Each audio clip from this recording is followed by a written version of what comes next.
Well, well, well. Here we are again.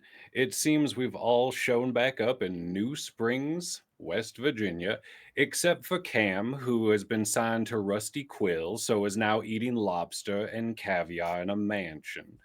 Um, I want to thank everyone for tuning in this week to us on Nerds with Dice. Just a few channel notes at the beginning. They have merch. Who doesn't like merch besides Adam? Everyone loves merch. You can find those links in their Twitter, in their Discord, and at the end, I'll have a bunch of information on casting calls and some things like that they're doing. But for tonight, let's let our party introduce themselves before we have a wholesome little time. uh, Miss Abilene, Taz, would you like to give us your name and the name of your character, and instead of the descriptive sentence, a memory from when they were younger? Hi, I'm Taz. I'm playing Miss Abilene, who, when she was younger, got visited by her cousin from Philadelphia, the big city, and her cousin brought books. And that is when she fell in love with reading and knew that she wanted to become a teacher. That is a beautiful story, and it makes a lot of sense. I can almost see it. I can almost hear it, just like that ass hat on the dirt bike. Adam, would you like to let us know your name and who you're playing, and a fact about them that involves a rooftop? I'm Adam. I'm playing Ed, and I apologize. And I think that a fact about Ed that involves rooftop is that when he was about 12, the first instance of any kind of broken bone was due to falling through the side offhand portion of I believe of Miss Yoko's rooftop due to some climbing and miscreants. That's a wonderful story. That's all I have to say about that right now. We'll actually come back to that later. Could everyone please write down Ed on Ellen's rooftop for me? Thank you. Uh, Dr. Albadine, do you have Hmm. a name besides that? And who are you playing? Yes. I'm gonna be playing Charlie tonight. Charlie Albertine at your services. And Hmm. did you have a question for me, sir? Uh, have we met Charlie yet? No, we haven't. Perfect. Do you have a memory involving Starshine? Starshine. Hmm. I think I was on a hike with my my papa, and he was the first person to show me Starshine. Perfect. Thank you so much. Mm. Uh, we may not have begun with this. What are your preferred pronouns as a character? They them. And I believe Ed was he, him, Yes. and Miss Abilene was a she, her. Am I correct in those assumptions? Yeah. All right. And Ellen, do you have a name besides Ellen? And who would that person be playing tonight?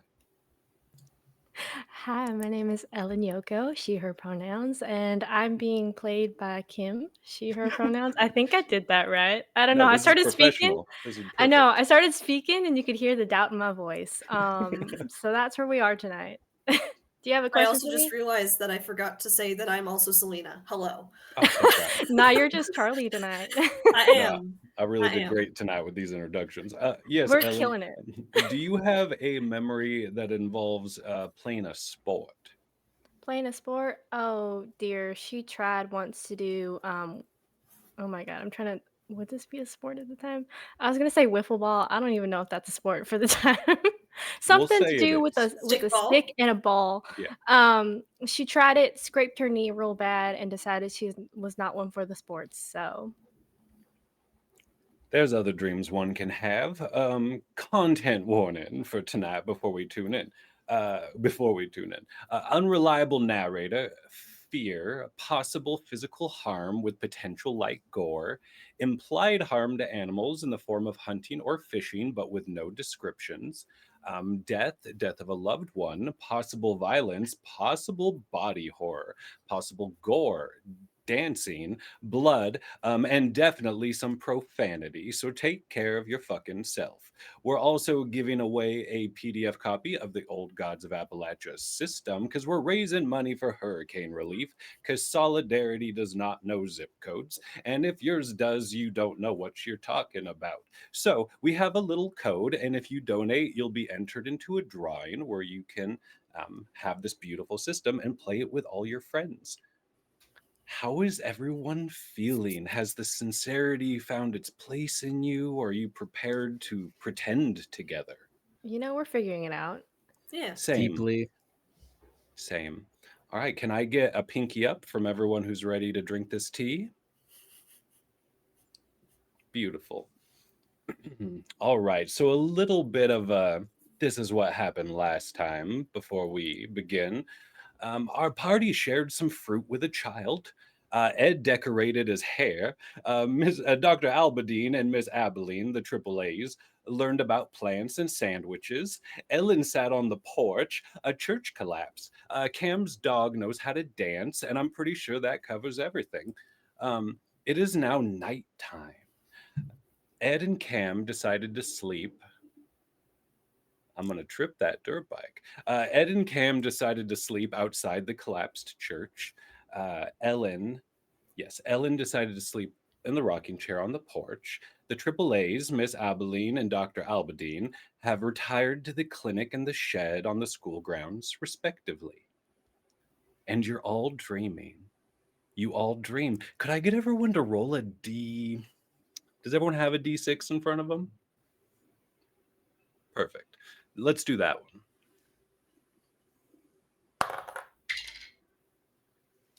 Got a 5. Amazing. Perfect, perfect. Oh, great numbers, everyone. Great numbers. This will be fun. Ed, See? you love this dream, Ed. This is the one where you're a fish. It is night out. The fireflies kiss the water and reveal themselves. You're downriver from the town near Souls Fall, the waterfall, so it keeps the water moving and churned, and lots of fresh things fall over the edge. You're away from the lights and the noise, but you are Ed. You do remember that this is a dream you have from time to time. What does Ed like to do as a fish? I think that as a fish, Ed likes to fish in reverse and just just a just under the surface, just below the surface, waits as those fireflies kiss the top of that water, and just pops out and gets himself a mouthful of firefly. As even as a man, firefly isn't Ed's least favorite snack. So every once in a while, you get a little extra protein. And little fish Ed, we'll call him Fed, little glowing cheeks as the fireflies going down, going through the water, just as happy as can be, having a lovely time, getting along swimmingly. Do you have favorite things to eat as a fish, Ed? Are you full gung ho fish, like someone could accidentally catch you one day when you're a fish? Or are you more careful and cautious? I think that as much as Ed is a savvy fish, he is a fish through and through. And he will fall prey to those blunders of many a fish before him and many a fish after him. Because a fish life is a fish life. And I think he continues with that. He lives by that. That's nature as it is. Fish life is always, leveling out the scale. Uh, so if you were to see what you might be able fish can see color, by the way, if you were to see what you might translate to be a yellow berry or seed or stone, or maybe more of a worm shaped situation, which would Ed be more drawn to as a fish? Fed, to be specific. Well, I feel Fed has quite the feel of bug at the moment as he's been reverse fishing on these fireflies. And I think that that little delicious yellow seed is just a wee bit more enticing. It truly could be if it was a seed. I'm gonna say that in your dream state, you don't have the same control a normal fish would have, maybe the same reflexes. So this small ring that you've eaten, that you found on the bottom, there's a little yellow flower where like a normal gem would be. Uh, it goes down well. It takes up space, so that's nice. That part of you can't be hungry anymore because there's a ring there. As you scoop back, you see it'd be hard for a fish to recognize a human skeleton just at the bottom of the falls that looks like it's been there for quite some time. But you do see a shape. There's moss, algae growing through it. It appears all the clothing's already been definitely eaten or has pulled apart over time. And this was the last bit of metal or something harder than cloth that was to remain on it. And now it's in your beautiful stomach for a moment. Miss Abilene, you are Miss Abilene. You are aware that this is not your normal situation where you should be, where you're supposed to be, as you're in a cloak, in a line of cloaks. You're outside in the forest. It's more vibrant and alive than you have seen it in time after time. The birds almost have little light trails behind them, and the trees are almost bowing respectively and lifting up. Everything's magic and breathing, and you see the line of figures in front of you, some impossibly tall and some very short, almost children height, and you are in this line. You are yourself. You know this is strange. How would Miss Abilene handle that moment? It's very sudden. You're standing, you're not waking up on the ground or anything like that.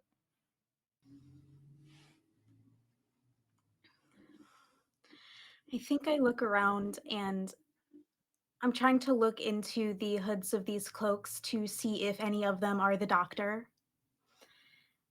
Because I think that allowing the doctor into my schoolhouse was the biggest mistake I've made since coming to this town. How does that feel being so new to the town, having already made such a dramatic error?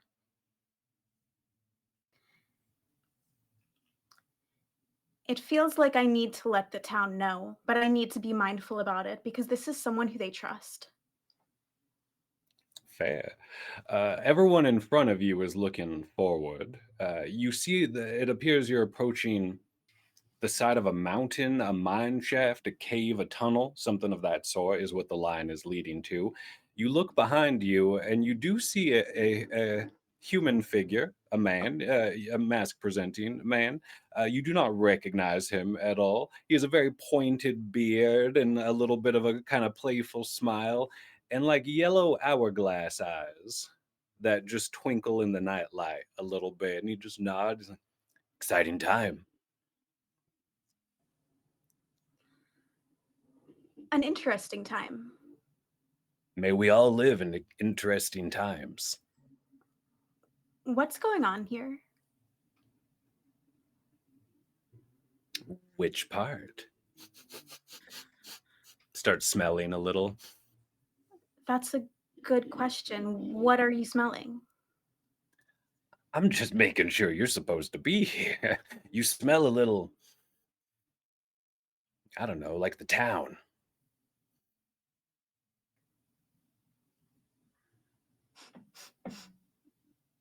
You smell a little like dirt.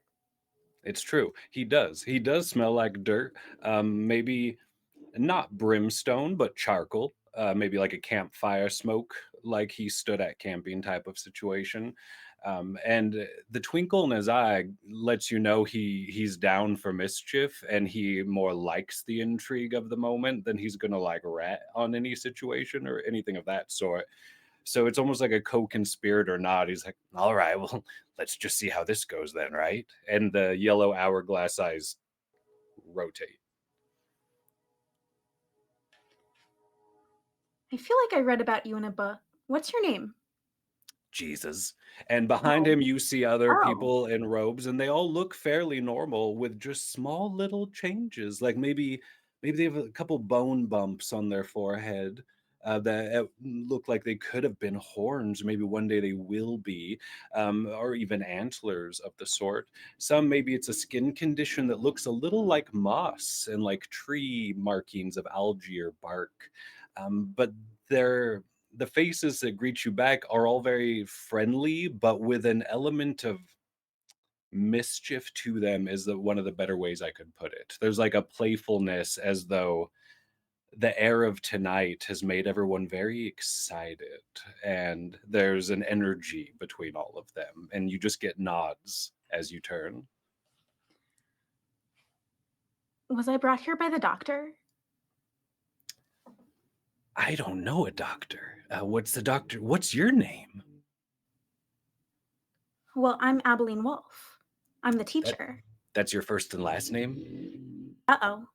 Yes. Wonderful. Well, Miss Abilene Wolf, we sure Oh are happy to have you with us tonight. Um, are you someone's guest, or did you just wander here? no. I'm not entirely sure how I got here.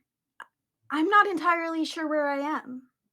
Oh, splendid. Oh, look. And as he points in front of you, you look, and there's like a 4 or 5 foot gap now in front of you where the lines moved ahead. He's like, shoo, shoo. We'll find out so soon. Okay. Miss Abilene Wolf. Hmm. This is where we would jump to someone who's not here because of wealth and status. Ellen, you are dreaming, but you are Ellen. Younger Ellen, early 30s, moving faster than we currently see you doing. And it almost appears as though you're arriving back in town. You have a big pack on your back and a walking stick, dirty and tired, but you can see your pace picks up a little as you see New Spring in the distance. Welcome home. How Yeah. long has it been? Oh, it might have been a few months this time. It's been a while since I've been home, but I'm excited. Maybe I'm starting to get a little sweaty as I'm trying to rush home. Any wonderful stories? Oh, lots, but I'll regale those at some point, I'm sure. Your home is on this edge of town, so it'd actually be one of the earlier things you'd come into. Without any sort of investigating or anything, I will let you know, because this is your space, that it is clean and dusted. There looks like bread that's been cooked in the last day or so. All the things from everyone's things are here, but no Just as I one is expect. here. The door wasn't even latched. There are dishes in the sink. It doesn't look as though they've been there long. That's weird. I know she wouldn't do that. Um, I think with that knowledge, um, I think my pace slows a little because I'm approaching the house. Yes. Yeah. We So can play it as approaching or in. The okay. information I told you, you'll find out either way. Okay. So if I Yeah. fast forward a little, I No, you're apologize. no, you're good. I think that everything looks like she should be here, but also that's weird. I think my pace slows as I approach, and I think I just kind of like just a little more cautiously try to enter. Just a little. Not like I'm trying to expect anything or anything, but just Mhm. just to make sure. The wooden door is propped open. There's the kind of flimsy screen that you've talked about replacing for quite Mhm. some time is still there, and there's a little latch, but that's just to keep the wind. Like, you can open it up yourself from the Mhm. outside. Yeah. This is how you would imagine your home to be open on a day such as today. Mm. Okay. That Then I would enter, I think, Mhm. especially with that knowledge with some excitement. Um and just kind of make sure that I open the door, make sure I close it, lock it, and then just kind of look around. Just And we have yet to see your home later. But this correct. far back, you may pick the room or the space, but if we were to watch you kind of move through this space and put your stuff down and glance around, what is one thing we could take away from the decor around you at this point in your life? At this point in my life, I would use two words. Homey. and loved. As you look around this space from her eyes at this point in time, you can tell that it is lived in and it is loved in. There are many blankets around, and it's very the air is just very cozy in here. All my homies feel loved. Did you bring anything back specifically, like a souvenir, a gift, anything of that sort? I always bring back something. What did you bring back? What, 40 years ago? Is it Oh, now? 40 years ago it is now. I brought back a little like wooden carved bear this time. Wonderful. Could fit in the palm of your hand. And if this scene would shift at you in the middle of your home saying a name out loud, almost calling, what name would that be? I would be standing there right by the door with this little thing in my hand going, Franny, Franny? And we move on to Mr. Alberdine. Sleep is continuing. You are yourself, Dr. Alberdine. You know this is a dream. You probably remember this dream a little bit. It can be up to you whether it's a memory or a dream, but right now you are dreaming it. We see you in a noisy and large space. It almost looks like a barn or like the top level of a warehouse in a city. Out the window, we see smokestacks and just sprawl, the air all gray and brown from all the industry of where you currently are before having gone to more greener pastures. It almost looks like the mixture of a doctor's and scientist's lab in here. There's pulleys and ropes and tools laid around and beakers and all these sorts of things. If we were to watch you move through this space, just fiddling with stuff, sure there is a body under a sheet right there, but you're not under a sheet. You're fine. How would you look at this point? What are you up to when you're in your own personal laboratory of sorts? Um, hmm. This isn't my memory. This is someone else's. This is Adrian's. So Charlie's been in this memory a couple times, but usually is also still seeing it from a almost a third person perspective. Hmm, hmm. So they're seeing Adrian do all these things and have they're able to tweak things slightly, but not much because that memory is so formed in place. Hmm. Um, and we see Adrian working with a patient. They seem to have something on their tongue. It's kind of green, um, almost like there's a weird, almost upper texture other than the normal tongue Hmm, look. hmm. And you see Adrian has like some pliers and not being very kind as well. Um, Still not causing pain, but still being a little rough, and is kind of looking inside this patient's mouth and trying to discern what's going on, and also like looking more closely at this extra texture. Are you a credible clinic or location in this town, or is this a like, hey, you don't have insurance? There's a doctor down the street with pliers type of situation? Little bit of column A, little bit of column B. I am a reputable doctor to very important people, and there are some less fortunate people as well that need some help occasionally.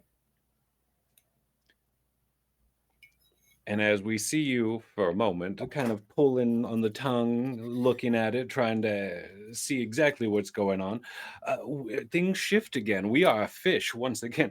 Ed, as you are swimming away from the falls, just quickly for a moment, tell me more fish things Ed does. I want to know about Fed. I want to know about Fed's desires, their dreams. I I think that Fish Ed swims so freely in a way that Ed cannot. Um, Fish Ed, well, he loves swimming with other fish, and the fish let him swim with them, and they all swim together. And that's not really like how everyone is always with Ed, but with Fed, everybody, all the fish are the same, and all the fish like to swim. They like the same things. They like the bugs, and they like the worms, and they like little seeds and things that fall into the water and the shiny things, and they all enjoy all the same stuff together. And it's simple because fish are simple, and I think Fed is revels in that simplicity. There's something beautiful about swimming and having a friend one day and seeing that friend get eaten another. And I think that some of the fishy things that Ed does is he goes to every shiny thing and every food looking thing he can. And I think he touches the bottom and races back up to the top and touches the top and races back down to the bottom. And I think he even sees how high he could jump sometimes. And I think just every once in a while, maybe a stray bird or whatnot catches him mid jump, but as is a dream. And I think that Ed is, again, a fish through and through. He revels in the simplicity of getting to swim. And I think just once or twice he's attempted to swim up that waterfall. Incredible to know. Just a random older woman during the era of this stream from the town walking by sees this one fish just really having a time and just shakes its head. Possessed! They're possessed! And but what others see as chaos to you is this curious song of prayer and adoration, running to every bright light in the world, wondering if it's something you can put inside you or something that's just there to admire. And there's a wisdom that comes with being that trusting with what you approach. It's why you have a ring inside of you, to be honest. Is the waterfall a favorite place? Is it too loud here? Does the water get a little too rough to sleep near the waterfall? Do you go other directions in the river? I think that Fed, as much as he revels and loves the waterfall and views it as a point of power and a point of awestruckenness, I think that it is a difficult thing to recognize anything other than a calamity in the life of a fish. Beautiful. There's a sharp pain, Ed, in your fed mouth. Uh, and eldritch horrors beyond imagination descend upon you as you are pulled from your place in this world, and you just see this big smiling face of Ed before your light is extinguished by this godlike entity beyond your grasp or intellect. But for a moment, Fed and Ed lock eyes and both breathe. Just once. Beautiful. Miss Abilene, if this line were to continue just moving forward at a natural pace, would you walk through this dark tunnel opening? Would you turn and run into the woods? It seems like almost every few seconds the whole group steps together. They are definitely going into that opening. I think I'm going to follow the line because I finally understand why I'm here. I asked this person what their name was, and they said Jesus. And I look around and I see all of these people in cloaks with horns, and I understand that this is me finally being called to do the good that I was meant to do for the church. He's always loved having that name. As you are stepping towards this tunnel with now a sense of destiny, uh, faith rewarded, which is a deep place in everyone, regardless of religion or spirituality. When you believe in something and it believes back, that is a moment that has its own momentum. And all these trees are bowing. The fireflies now have small violins, and you can hear this little soul music echoing over the night. The wood is alive in this situation. It's almost like it's celebrating it as all of you approach. You're close enough now that just a slight turn down this tunnel, you see light, you see an illumination coming from it. You wouldn't say fire, more like candlelight is more what it would seem, but the energy is almost palpable in this group you are with. In far back, you hear like little snickers that almost sound like a deer brain, a little ruffle of feet that almost didn't sound like feet. There's almost an energy like when a scare goes through a group of horses. Everyone kind of shuffles around and then refines themselves. Do you find yourself caught up in that energy, or would it seem strange? I absolutely find myself caught up in that energy when it feels like the earth is breathing around me, and I know that I am here to I am here to help lift up these spirits and this life in this forest. Beautiful. As you, with a bunch of horned friends, begin to approach this light, we go back out. Ellen, what do you do if you get to this house and we can't find Franny? Would you assume they just went to town? Would you assume they're doing a chore? I mean, are they always at I home? I would first like go through. There's not many rooms in my house, but the few rooms that there are, I would just go through each of them and check. Maybe she was lost in thought or something, didn't hear me come in. I don't know. So I'd first check through all of that to see if she would be there. You can almost see like there was someone waiting your arrival, not knowing exactly when it would happen. Like maybe you find a dried bouquet of flowers from like a week ago and another one from like 2 days ago, as they are constantly in a state of preparing their heart and home to welcome you back. um, Ancient old traditions of honor to prepare a place for one to arrive, and they've always taken those traditions very seriously. But you do not see them. Their favorite shoes are gone. You see like a few drawers missing a couple clothes. I don't know if you can afford hangers. I mean, that's so much wood carving. Uh, but nothing would show that they were on a trip or anything of that sort. I would then probably go into town to check to see if they maybe ran an errand or something. They've been waiting for me to return home. So maybe they want to re up on something. I don't know. I mean, that makes perfect sense.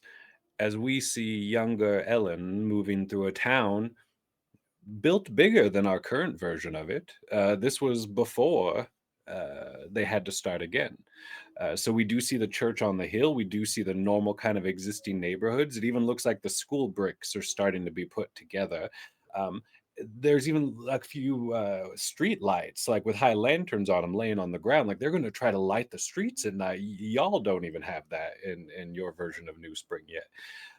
So it's a thriving and growing place. Visually, cinematically, what the audience would see. A single bird kind of just flying over you as we see Ellen walking through the streets. And it goes far off to Souls Falls, the waterfall. We see a big overall glimpse of the town. It looks like they're just starting to build the lumber mill, and the mine is already going strong. And we see one lone figure on top of the waterfall, kind of looking with their arm in the distance. What would Franny look like? Franny is I would say she's around 5 foot. She has, I think, shorter hair than mine because mine falls to my shoulders. I think mine's more like a bob, or hers is a bob, and then it's curly like brown hair. They're like tat Mhm. coils. She wears glasses, and I think she has a very like round and very kind face. Yeah, I think that's what we would see in that moment. And we see joy hit that face as they're, I think that's, I think that's, and they start running, like knowing it's a long trail all the way down back to town, but they see almost the curve of the road from outside of the town coming up. And we see them stop and almost, you? Before we go back to Dr. Alberdine, what are you doing here with this patient as the body under the sheet twitches? The one I'm working on or the. No, the other one. Oh. Hmm. And you know this is a dream. Yes. One moment. And uh Adrian will like look at the chart to remember if this person was actually deceased or was just in a more of like a comatose type state. Look at Mm-hmm. the chart and also just kind of in the head area, flip up the sheet just to look. Adult female. Looks like they passed away from a fall from a high place. Mm. And I noticed, I'm going to check for a pulse again. Just Hmm. sometimes it can be thin and you don't know. With your delicate doctor touch, it would be easy for you to find a pulse on a human. What would that feel like if there wasn't a pulse as much as a hum coming from the heart? Do you think you could pick that up in a vein if there was just a consistent flow and not a beat? It'd have to be really strong. It would have to be, huh? If I don't think I don't think Adrian could notice Yeah, because no they're also pulse on this distracted. one. You're pretty sure you saw a Twitch, but it's windy. There's holes in this space. You pay for the space, but I mean, there's a reason it's affordable. And we'll set everything back down and start.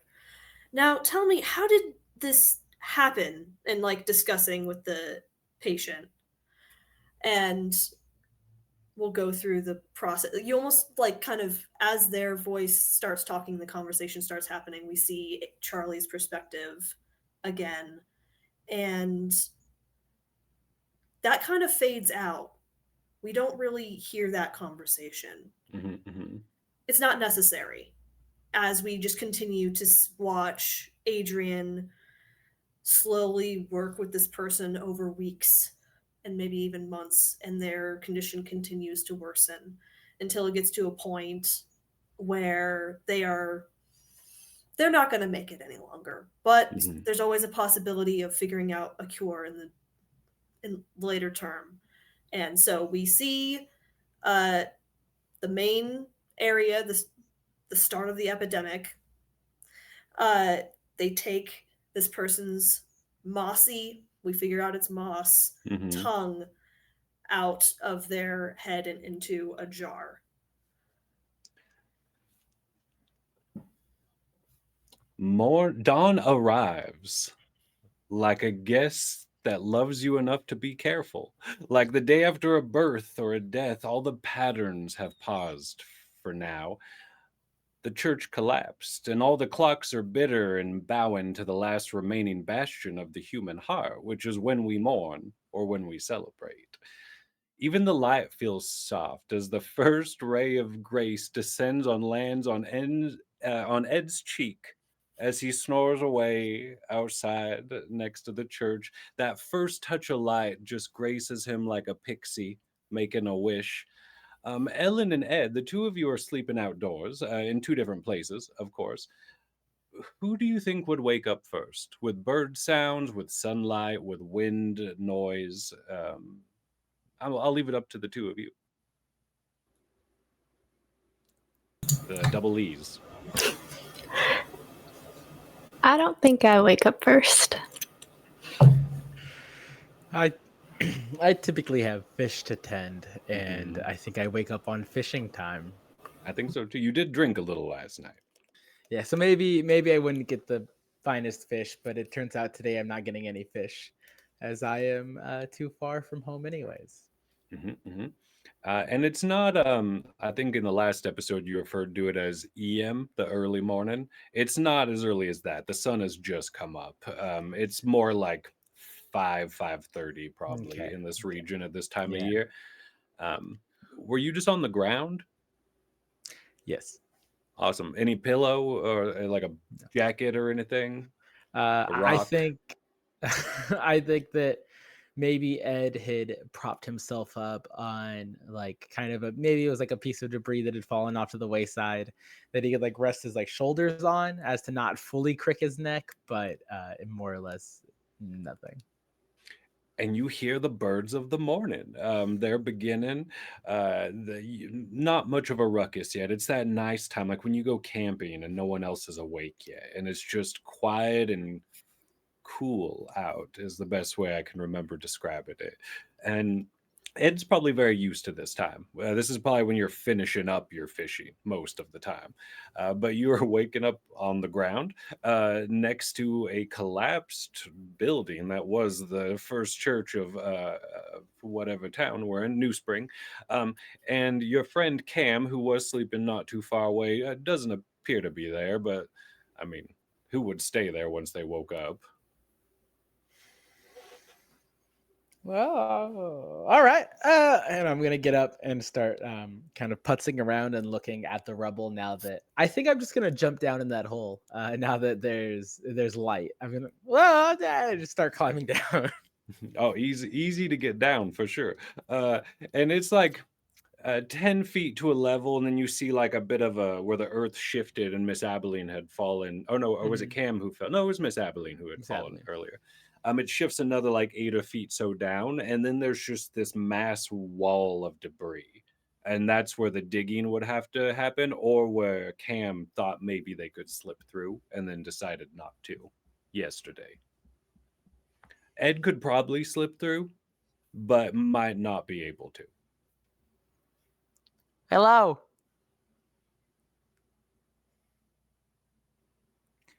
Yoo-hoo.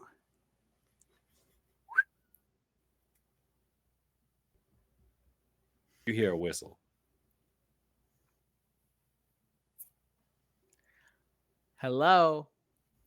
Hello? Are you okay in there? Are you? Well, I'm out here, not Are in you? there. Ask me something else. There's nothing. Uh, you hear um uh you hear a rooster begin its call out in the town, and that is the only response. It crows 3 times. I guess it's morning time. I say back into the hole. You just hear almost like an exhale that could be mistaken as wind. Just like as it passes out of this space. Maybe it connects to one of the mine shafts or something. You're not too far. That might have been why it caved in. Well, I guess everyone's out, and I'm gonna start climbing up. hmm Easy to do. There's nothing waiting in the dock to pounce on you. Remember, content warning, untrusty narrator.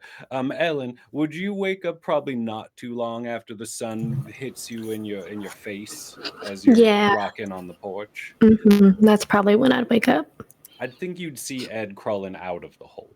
Would be it's a good like 100 yards, but there's nothing in between you and it. Yeah, I'd probably with that get up and make my way over because I'd also like to go check on Cam.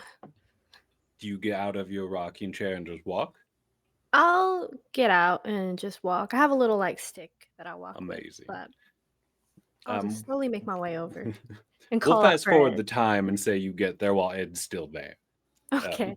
Just, just we don't want Ellen to walk all the way and then be like, oh no. There's no one here. Yeah. It's over. And it takes you a Um, long time to get out of that hole, but safely. Oh shit! Oh fuck! God, Yeah, scrape my no. knee. I was like, Ed, Oh, Miss Yoko, how are you doing? I'm doing fine. Did you? And I just gestured to the hole. I fell. Does it look like you fell? No. Are you trained in discerning lies? Because I think that's something you can be trained in. Is that? Oh, I might be Um, wrong. I should look at the book while I talk. I don't have anything like that. Deal. Um, all right. Where's Cam? oh well. I figured she was with you if she wasn't here when I got up, and I'm usually up pretty early. No, she wasn't. She wasn't with me. That's why I came over here. I will say yesterday they did mention that they left their dog at home. So it could be a logical step to be like maybe they had to go feed Bullet, but you'd also do not have to make a logical step. Yeah. Yeah. You know, is she They could be feeding Bullet. I just worry more or less in the sense that, well, we had had a bit to drink, and I'm just hard pressed to believe that she would get up. They would get up before me in any Mm, capacity. that's odd. Huh. In it, Just a little. Find anything interesting in that hole? just a soft breeze. Hmm. All right. Didn't hurt to check. It didn't hurt to check, that's for sure. When Ed whistled right in that hole, it didn't hurt to check. Uh, Dr. Albadine or Miss Albaline, the Triple A's, which one of the two of you would wake up first on like a Saturday? I'm usually up early. However, I also don't usually stay up past 9 o'clock, so I'm a little extra tired today. Partied hard. Then Adrian would probably be up first. One to check on the seed, see if Mm-hmm. anything had happened overnight. Um, Also knowing it's only been a day, so not expecting much. And I'll also on my I'll walk my way back down to my main office space and pull out this tiny little thimble. I'm gonna use one of my ciphers. Fuck yes. It's called augury. It's in Mhm. the form of a tiny orb weaver spider inside of a thimble, and I released it, like basically set it in a corner, and it is able to build a spider web. And within the next for the next 10 minutes, the web catches thoughts, secrets, and information about the general area up to a square mile, including any creatures, people, weather, or goings on. At that time, you can read the web, gaining questions up to the cipher level, which we can roll. The questions Mm-hmm. must pertain to the area and must be simple enough that the spider can answer them in no more than 3 words. Beautiful. Would you like to ask a spider a question? Not at the moment. I just want to have Mhm. it set up and available for future use. Oh yeah, they're getting to work. They got the permits. The union okayed it, so all the spiders are there clearing out the scabs, and building what they need to build. Do you have any weird doctor things you do in the morning, like too many push-ups or something like that? No. Okay. Reading. Um, Not a very strong individual. Not at all. Very thin. Um, Was it a glass jar you put the seed in, or was it a yes. box?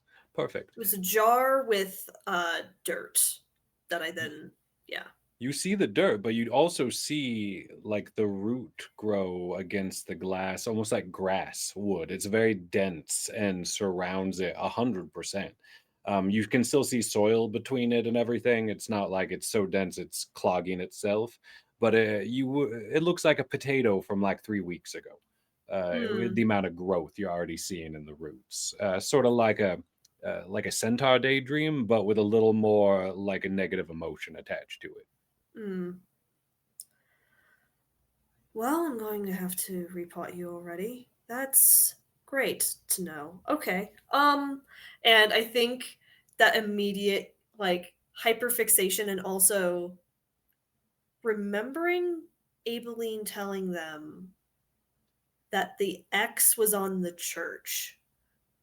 And so we'll just snatch the jar in a satchel that they have, get on their just kind of a an overcoat, and we'll start kind of wandering, meandering, just looking at the kind of walking back up to the church to see what's going on with my Wonderful. seed. And we will go to Miss Abilene, but cinematically, we'll see that as you approach, you do see Ellen and Ed and kind of having their conversation. I'm wiggling time around a little. Miss Abilene, waking up after such a wild night the night before, how is it any different? Do you lounge at all? Is it definitely a day off, or I does do she not not do lounge. It is not a day off. I have so many things to do and so that? many things to prepare for. I need to talk to Cam. I need to talk to the doctor. and I need to get ready for the dance tonight, Mhm. where I'm going to be seeing so many of my students. Have any of your students, like, are you afraid they're going to want to dance with you? Absolutely not. Wonderful, wonderful. It's good to not have that fear.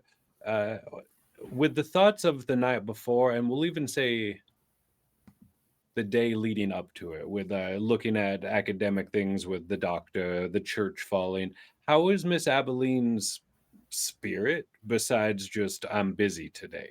Is there any worrisome feelings, or is this just living out, at the edge of civilization? I have a lot of feelings. I'm feeling grateful. I fell into a hole. I could have died, but by the grace of God and Cam, I am still here today. Mhm. I I feel distrusting because I don't know what Adrian is planning.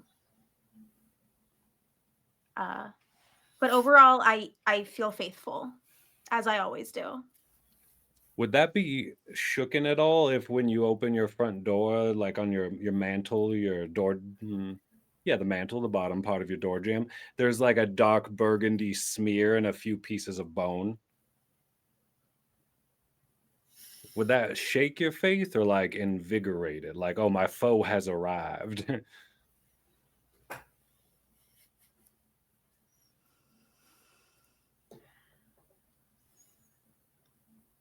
I need to talk to the doctor. I am on a mission to find out what they've done to this town in the past 24 hours. Great. Which is beautiful because you see them on the hill by the fallen church talking to Ellen and Ed, well, or just approaching. And it seems some of the more peripheral folks of the town are beginning to wake up and coming out. Some very excited for the dance, and some with ropes and shovels to work on the church for the day. They're not expecting to get it done. They just know the work needs to begin. And they're pretty sure no one's in there. They've taken a town consensus, and unless it was somebody who lived on the outskirts of town that they didn't know was in here, everyone seems to be fine. I am going to sweep up the debris on my stoop behind a bush outside of my house Hmm.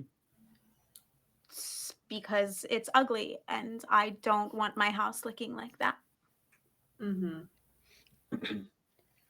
So tonight is the dance. How we're gonna do this in the slice of life horror we are doing is I would love each of you to certainly think of something you'd like to say and something you'd like to do. Say does not have to be just a single word, but like a conversation with another character, player, NPC. Do could be something like, oh, I want to go look at fabrics so I can make a new shawl for the dress tonight if Ed wanted to get fancy. Just things like that, because we are going to montage through the day a little bit to be able to reach the dance this evening, after we take a above table break in about a half hour or so. So during this day, everyone kind of seeing each other in the middle of the town as the town begins again. Does anyone right away have a say in a do they want to do while everyone is reachable? I'm pretty sure Miss Abilene wanted to say something to the doctor, but I didn't know if that was a more private conversation. Immediately, I would like to ask if anyone has seen Cam. You were all there. Isn't she supposed to be with you? And like gestures towards Ed. Oh yeah, I'm figuring she got up and decided to go on and fix her pup a nice breakfast. I'm assuming. I'm also thinking that I'm not 100% sure. Yeah, I haven't seen her since last night. Okay, thank you. I just wanted to say thanks for last night. I think with everything going on, I seemed a little bit ungrateful, but I just wanted her to know that I woke up thinking about how she saved me.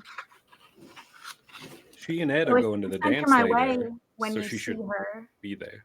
Sorry. No, you're good. I'm done. But she will certainly be at the dance because her and Ed are going together. Ed would remember that probably. Oh yeah. I figure if I see her later, I'll probably see her at some point later on today. I'll see her most likely at some point. Where is the dance, by the way? I Oh, thought it was at the church. oh no, they try not to mix the two parts of the community. It'll be at like the saloony inny tavern type of place. The Live Deliciously. Oh, good. I think my students will really love it there. Yeah, they'll have sarsaparillas and root beers for the kids. There'll be some apple Dunkin', maybe a couple oranges if somebody gets back from the big town in time.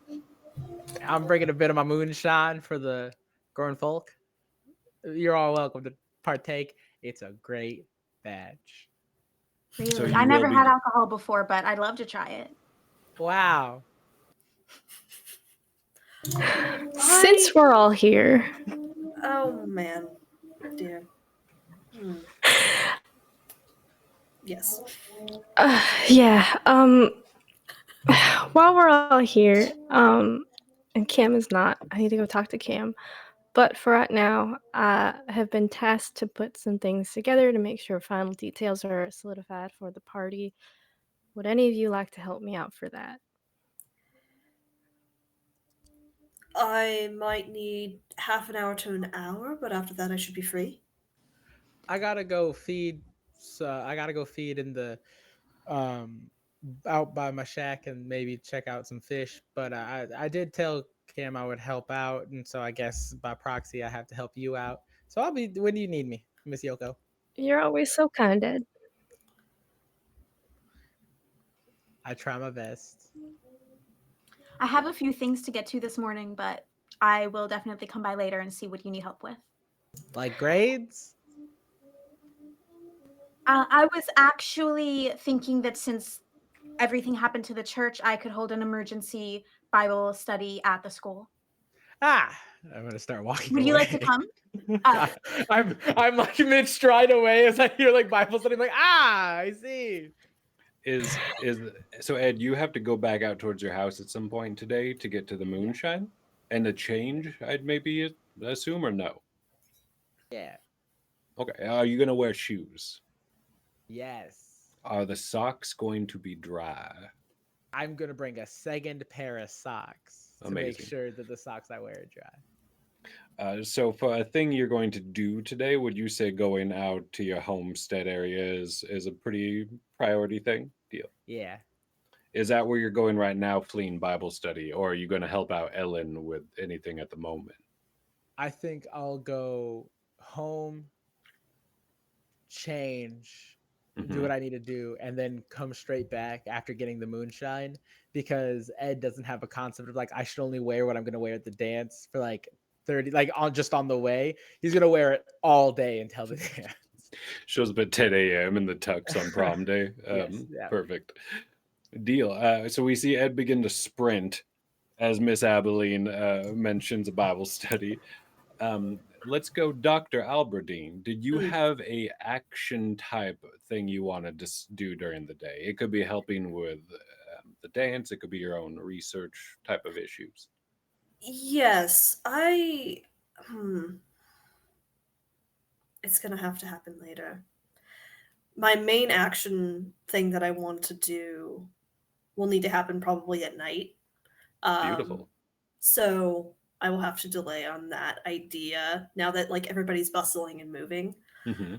Um, so I'll just have to just kind of taps their satchel and just says, "Soon, not yet," and will kind of start heading back to their office to get about like yes, I keep office hours, but obviously there's always emergencies going on or, different things to tend to. So I'm still always open Hmm. no matter Hmm. what.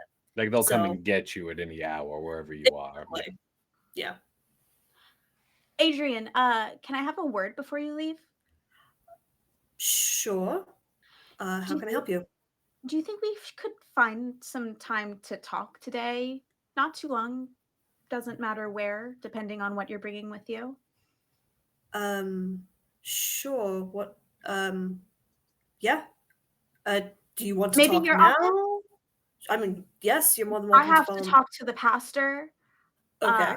and try to organize some things really fast, but I can come by later.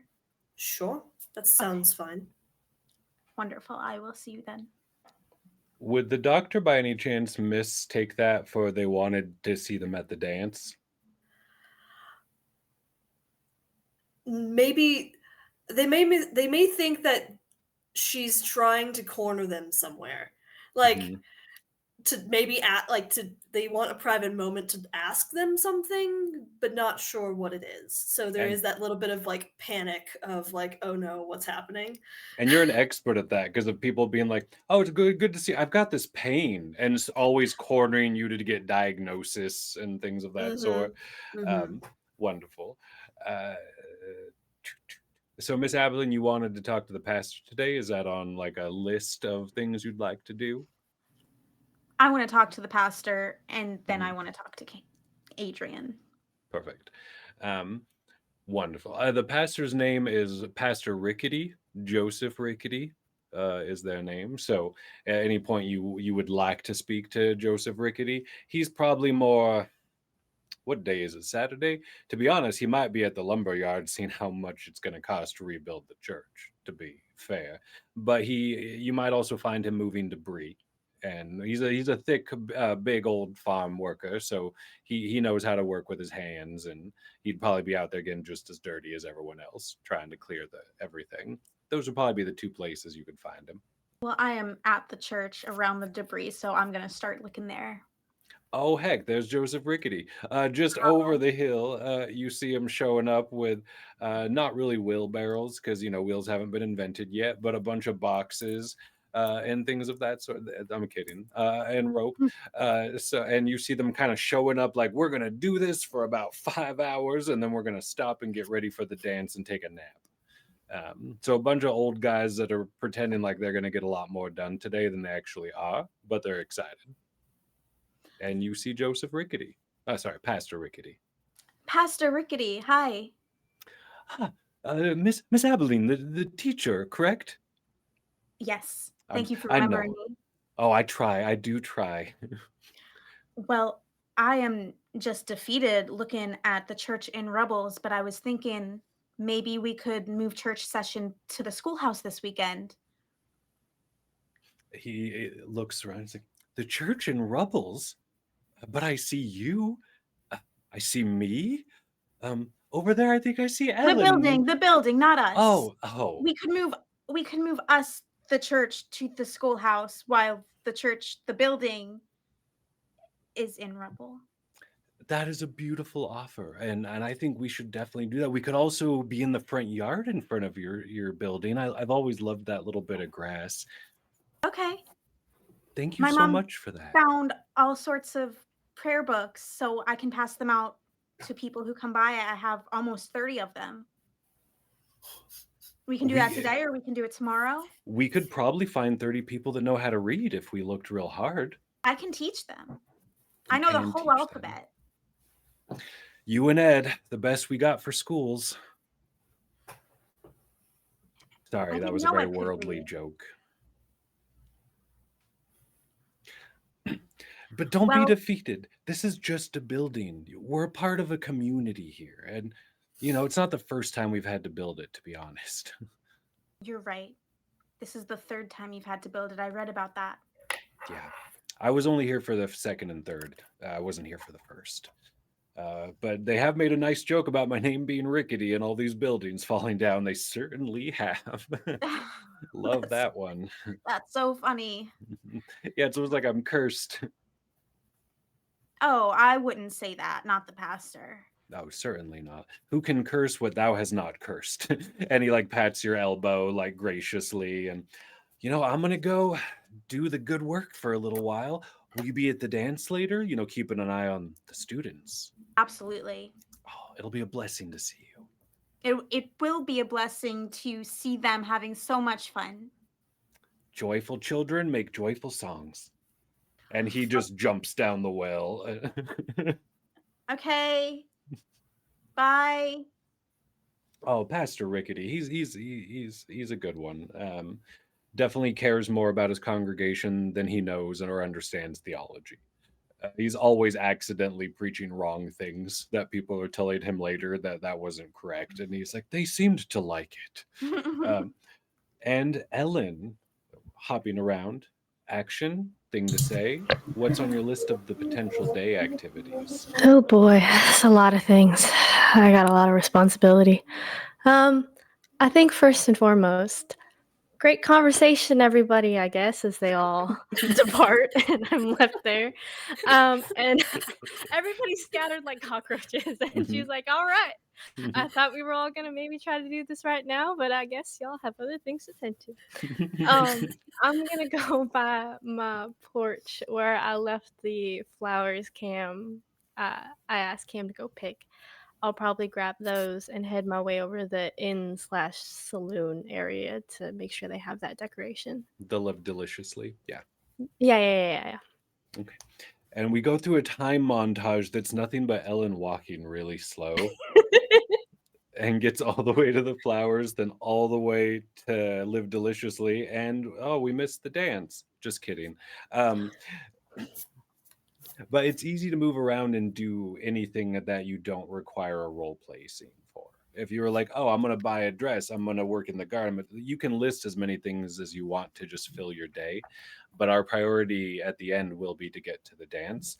So, Okay. do you want to interact with anyone as you go to the saloon and things, or are you just checking off those lists that you were given? I'm checking off this long list that I was given, and I don't know when anybody's coming back.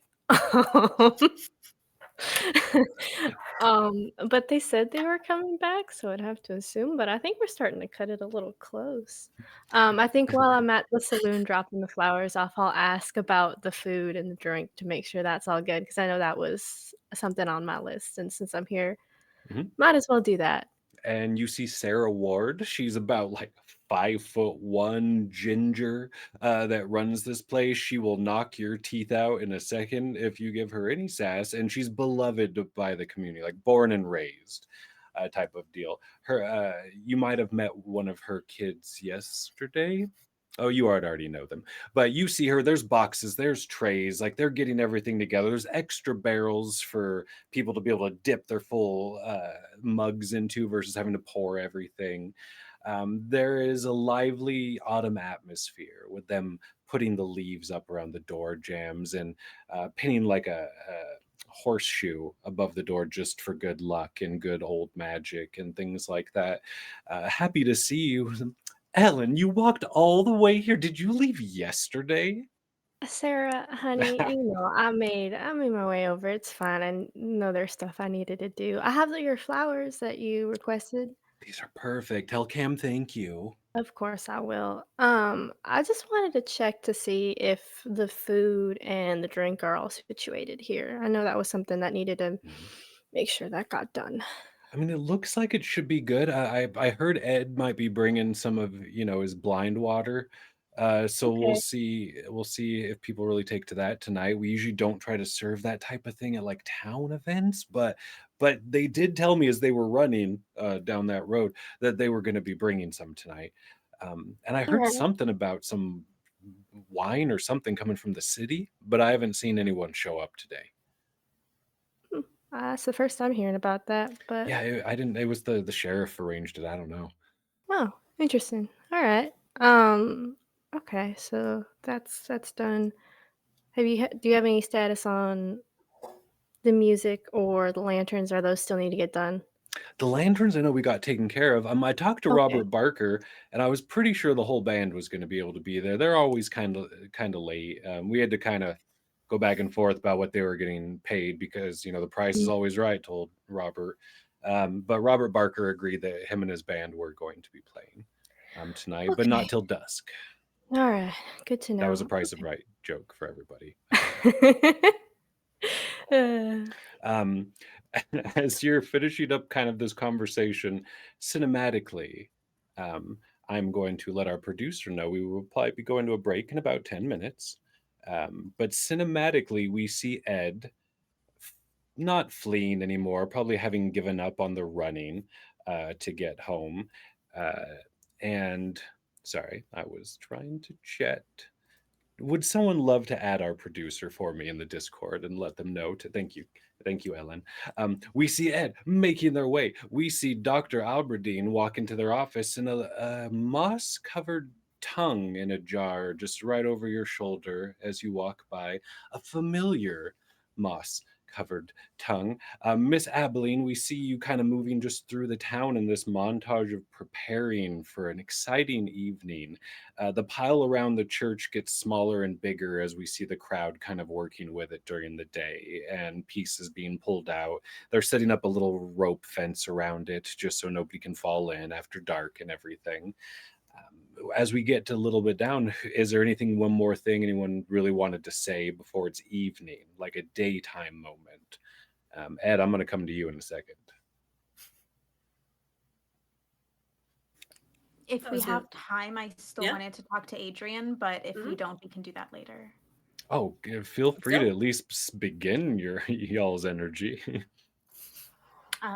Yeah, so Abilene is going to walk to Adrian's office and knock on the door. Hello. Come on in. And Cornered. there will yes, but there will be black tea. They have some of their own tea that they grow and dry themselves. So it's like some actually, to them, good tea, and has 2 teacups set up with sugar, no cream because I don't have. My icebox is filled with other things currently. Wow. So I don't have any milk or cream right now, but I do have sugar. Do you want to sit? What's this? Am I I don't know how to ask this. Are you talking to me as a doctor or are you talking to me as a person in this moment? As a person. Okay, now I know how. I just want to make sure that I know where my head is supposed to be in this moment. Continue. On your shoulders. Well, I wanted to talk to you about yesterday and about last night and about this morning. First things first. What was that you did on the desk? Well, how do you explain that? There.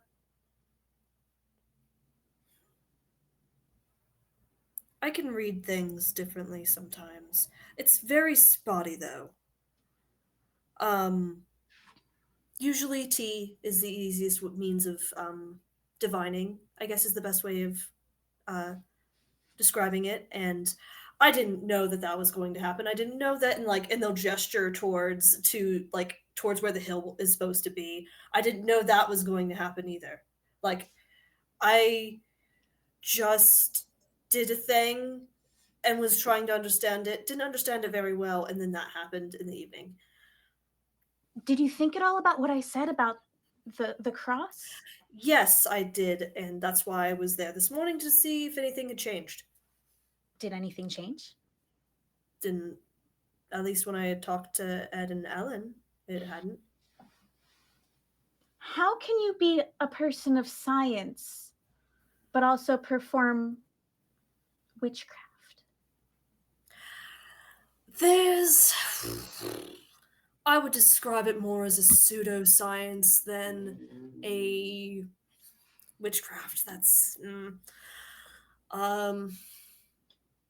There are some people who do it in that way, but it's. I do have a intuitive science to it. And you'll see like they're on their desk. There's actually a leather-bound book with the initials. Actually, you think it's odd because you would think AA, but it's CA instead. And just kind of gesture to it, and then like kind of set their hand on the Is your name Kadrian? I'm sorry, I've been mispronouncing it. Anyway, so just to clarify, you did not come to New Spring to manipulate all of the people here into trusting you just so that you could ruin their church. No. Why Why would I do that? Spell, cross, church, fall. That's fair. That's fair. But I didn't make that happen. Okay, It was divined. I believe you. That's a way to interpret it. Is I divined the thing happening and I didn't know it in time to be able to stop it, which I apologize for. And I Thank apologize. you. I'm glad no one's hurt. Thank But you for taking blame for everything. I didn't say that. I didn't say that. I said I was sorry for not being there to prevent it from happening. Thank you. Yes. And I'm sorry, just one last thing before I leave, but Hmm. what was with the red line and the bones outside of my door this morning? Couldn't tell you. I have no idea what Is you're that talking about. another spell? Do you want to show me what you're talking about? Because I didn't do anything to your house. I would have no Yeah. reason to. Yes. I would love to show you. Oh, okay. But Continue. I do have to go help Miss Yoko, so maybe you can come by tomorrow and I can show it to you. I also need like we can walk and talk and go like kind of just go out of the way and then go if that's okay. Sure. Yes. Okay. Lead the way. Thank you. Mm-hmm. Ed, you make it home, Ed, and everything is perfect.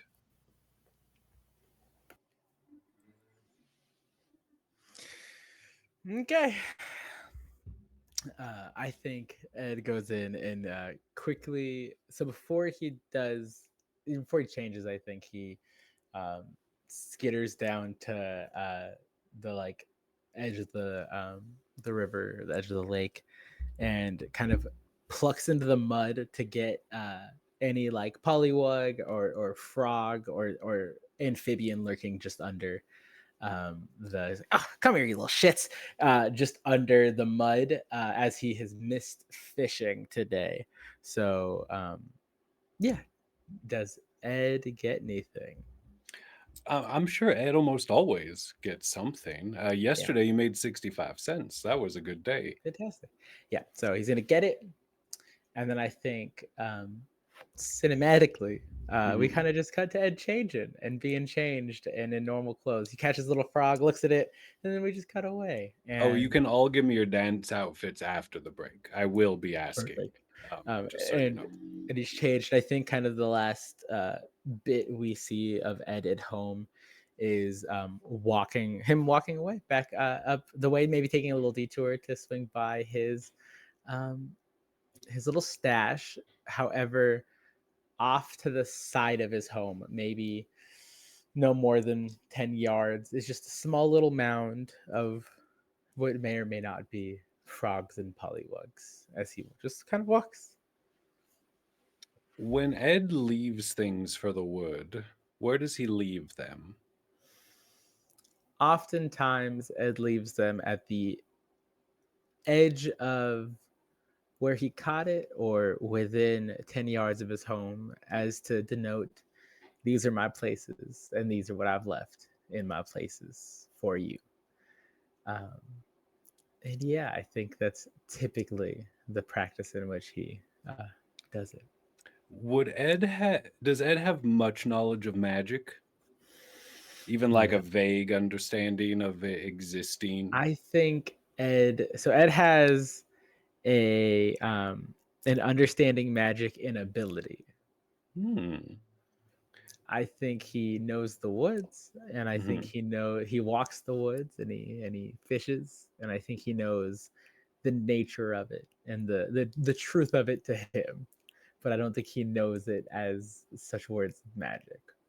Would he have enough of an understanding where it's like if I bury a jar with items around my house, it helps keep me safe, like a good luck type of forest token magic, kind of?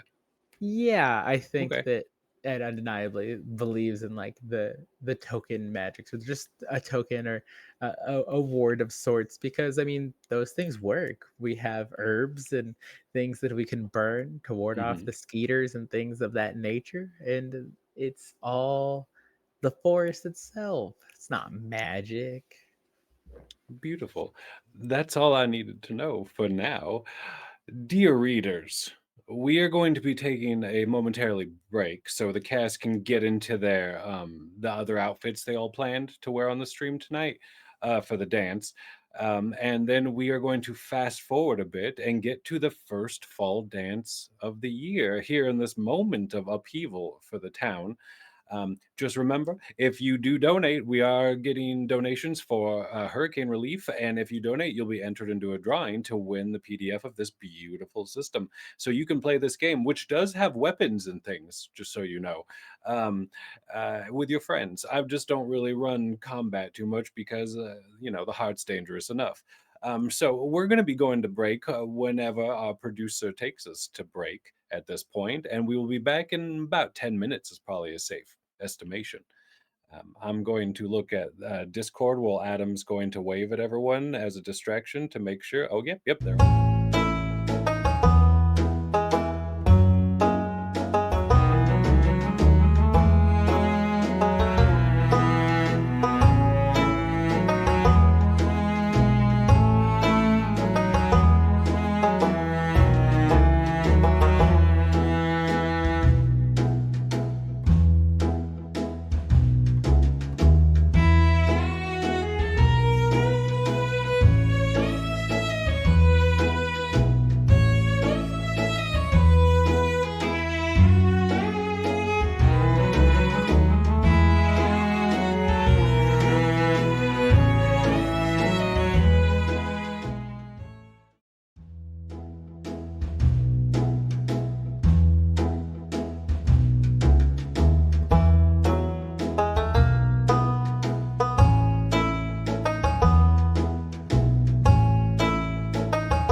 Back to New Springs we are. Thanks for joining us, everyone. Before we get going, I wanted to remind you of the content warnings. Whether you're watching that now or on the VOD later, like Grant just told me he was going to do, our warnings for the hi Grant, are unreliable narrator, that's me, fear, possible physical harm with potential light gore, implied harm to animals in the form of hunting and fishing, but no descriptions, death, death of a loved one, possible violence, possible body horror, possible gore, dancing, and definitely some profanity. So take care of your fucking self. We're also raising money for hurricane relief. So if you donate, there is a code you can scan with your phone. There are links. You'll be entered into a drawing to win the Old Gods of Appalachia TTRPG system. So you can play this game with your friends. There is fighting in it in the game. There is, I promise. Everyone looks amazing. Dear listeners, I did not know they were actually going to change their outfits. That was a joke, but I'm happy it went this way. Here's how we're going to start tonight. For time's sake, all of you are going to arrive at the event at a similar pace. But what happens first, as it tends to do, is some of the more strapping lads of the town go to Miss Ellen's house and, upon their rocking chair, carry it all the way to where the dance will be held. Little kids in the background jumping around as the matron of the city at this point is being escorted to the dance in the chair they cannot leave behind. Ellen, do you have any normal things you do when this happens? It doesn't happen all the time, but when it does, do you have any dramatics you enter into? I am not one for the dramatics, but I always make sure I have that blanket with me. I Wh- think that's the one constant. Which blanket would that be? The one with the little flower on it. hmm so as they lift you up on the shoulders type of deal, is it one of those oh stop it type of Yeah, deal, or do you it's wave like a don't you don't parade have to queen? do all that. Yeah, but and then I think she eventually goes into "Oh, hi, since I'm up here." Any of you attending the dance would see this happening because there's not a bunch of events that involve most of the town, even though it might just be a dozen people. Uh, so you do see this procession. You all also would see a fancy ass horse-drawn carriage, like a full boxed enclosed one, which you don't see much. The electric automobile type machines can't really get here because the road's not very good. So even though those exist in the cities, no one really has them out here because they'll just get stuck on the way. And you see it being drawn by two beautiful, like honey-colored horses, gorgeous and well kept, with a femme-presenting little driver on the top with the reins. And it appears they've already sort of parked in the town as two sharp-dressed individuals are getting out and kind of looking at the space where the inn tavern, the Live Deliciously, is, and looking around excited, almost like tourists that have just arrived. As Ellen is being carried into this space, I'll say all of you can arrive before anything starts. I would love to hear about the outfits. And for me, we'll start in the top right. So it'll be Miss Abilene, Dr. Albadine, Ellen, and then Ed. The triple A's and then the double E's to follow. What are you wearing tonight, Miss Abilene? Who's your designer? I am dressed as the bicycle woman do now in the cities. I don't know who my designer is, but I saw something like this in a magazine and I had to have it. Is it how we see you now, or would you like to describe it in any other different way? Oh, yeah, sorry. Yeah, I have a long sleeved white blouse with puffy sleeves and then a green overdress with white spots on it and pearl earrings from a faraway land. That is rare to find out in these pots. We don't have as many oysters as we used to. Um, uh, but they do sparkle. So, did you buy them? Were they a gift? Were they an They were a gift. inheritance? My grandparents came to visit and they gifted me these before they died. Wonderful. And are you excited for the dance, Miss Abilene? I'm very excited for the dance. I just know it's going to be a wonderful, happy night. Always, always here in New Spring. Dr. Albadine, Mhm. what are you wearing as you go down the red carpet? Not unmuch like what I'm currently wearing. Except bit darker. And they have like a kind of almost like a dark rain slicker. They're not. They're sticking to the periphery for right now. So you, especially as it starts getting darker, they'll be kind of more presentery in their, normal attire and helping with everything, as they were asked to. Um, but yes, as the night gets darker, their clothing does as well. Beautiful. If they had photographers, the flashes would be going, but they don't, so Mhm. people just look. Ellen, what are you wearing this evening to the dance? I have a quick question for you. Am I allowed to Mhm. do like a small like flashback like montage Easily, thing? Okay, cool. easily. So we see Ellen in her house. And in her house 40 years after we first saw it in the very beginning of this episode. Um, she would be in her room, and I think the first thing that we would be able to see right away is that she doesn't like a lot of light in her house, so it's relatively dark, and the air feels a lot emptier than it did previously. There's a lot less stuff and things around. I think it feels kind of vacant and very telling that there is someone living alone here. We see her in her room. She's sitting on the foot of her bed, kind of looking inside of this like open closet wardrobe thing, trying to figure out what to wear. She doesn't have a ton of things, especially like fancy, like nice clothing, I would say. But she does have a fairly nice, like simple, like black dress, and she has a like red, like cardigan over like coat thing that she has in there, and they're kind of like paired off to the side, almost like they're hidden. Um, and I think after a second, she takes a deep breath and is like, I suppose it's a special occasion. And she'll put that on. Um, she was always told she looked nice in red. And she does that. She puts on a little red floral bandana, puts on a little bit of rouge and that sort of thing, and then puts on this little like it's a lot daintier than what I have on, but this is all I had, so we're gonna go with it. But it's a very like small and dainty like pearl necklace. Wonderful. As you are being carried into town that way, little Jonah runs by, takes a quick look around to make sure Ed's nowhere, and you look great in red, and then Thanks, runs off hon. all barefooted in the other direction. It's like the nights the adults tend to party more, and the kids are just able to run around and just be out at night, and not all of them like dancing.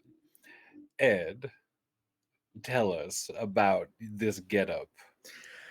I think that Ed, firstly, so he carries a makeshift like wooden shoebox with a pair of socks, dry socks on top of it, um, as he makes his way through the wood and the brush and the mud, wearing his regular boots. uh when he gets to town, I think he changes it right at the edge of town. So he leaves his boots there, just like I can pick them up on my way back down. Like they'll dry up out here. And he's gonna leave his boots and like lay his socks. And he knows it's like we know it's nighttime, and he lays his socks over the boots and changes socks and then changes into these, I wouldn't say beaten up, but worn snakeskin boots that he got from another time. And it all goes together with a pair of tweed pants. And he really just grabbed the nicer things he owns. It's not like a put together outfit. He has a snake boots. He has a pair of tweed pants to keep him warm in the winters, and then he has a shoddily tucked in just linen shirt, linen button up shirt, and it's definitely a long sleeve, and maybe it's just a bit shorter than when he first got it. or maybe he's just a bit longer than when he first got it. But and then it's all sort of held together tenuously with this beaten up old leather belt that he knows, and I'm sure a lot of people in town would know, hurts just a little more than a brand new belt. Uh, and he fiddles with it, and then he kind of, all right, I've got to dance. I got to do some dancing. And he starts walking and immediately trips over his boots because they're like a little pointed and not like his regular boots. He's like, oh shit! And he pops back up and then he makes his way into the dance. Had you and Cam arranged where you were going to meet ahead of time, or were you meeting at the dance? I think we were meeting at the dance, or maybe Ed thought they would run into each other like they normally do, but it appears as they have not. And I realized I forgot one last thing is that Ed took the fish lure out of his rat tail and is currently the tip of his rat tail is brandishing the ring. Beautiful. How do you transport your booze? In the other arm, I have like four. I mean, it's potent stuff. I have like 4 or 5 mason jars. Like, all right, we got to get there. And you all descend on the Live Deliciously. Upstairs, there's only 4 rooms. It's not much of a hotel, but it is one of the main ones in town. There's one other boarding house, but it's more of like everyone sleeps in the same space and like more of a hostel situation than a hotel. But down at the bottom, this is where weddings are. This is where wakes are, things of that sort. It is a large square space with a big fireplace to one side, a slightly raised stage of only about 6 inches in one corner, so bands can rock out and whatnot. But this is the only building with this much free space in town. The church, for all the space it had, still had rows and rows of pews that were connected and very hard to move and things of the sort. So you already hear the music from Robert Barker and the Tree Stumps starting to start up in there, a little banjo, a couple like yips and hollers as the evening's getting going. Uh, who would be drawn, do you think, to looking at a couple no one recognizes that arrives? It happens from time to time in the town, but not crazy often. I would just let you trust your own curiosity as your character for who would be like, oh, this is weird and different, or it'd be like, oh, it's just people. Oh, okay. Two lurkers. Do we have more than two, or is it 2 definite lurkers? I know Miss Abilene's a little new, so they might not even recognize who's who.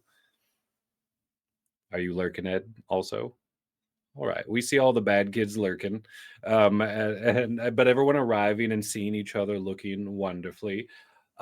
There's a couple. The one who drives the carriage, she's kind of nervous, kind of pale young woman, yeah, early 20s or so. Looks like they're trying to do a good job and don't feel that comfortable in their role yet. Maybe a new hire. The couple that comes out. He's a little interesting, weird guy. He's about 4'10" with an old fashioned suit that has like tails on it, kind of like a chimney sweep a little bit.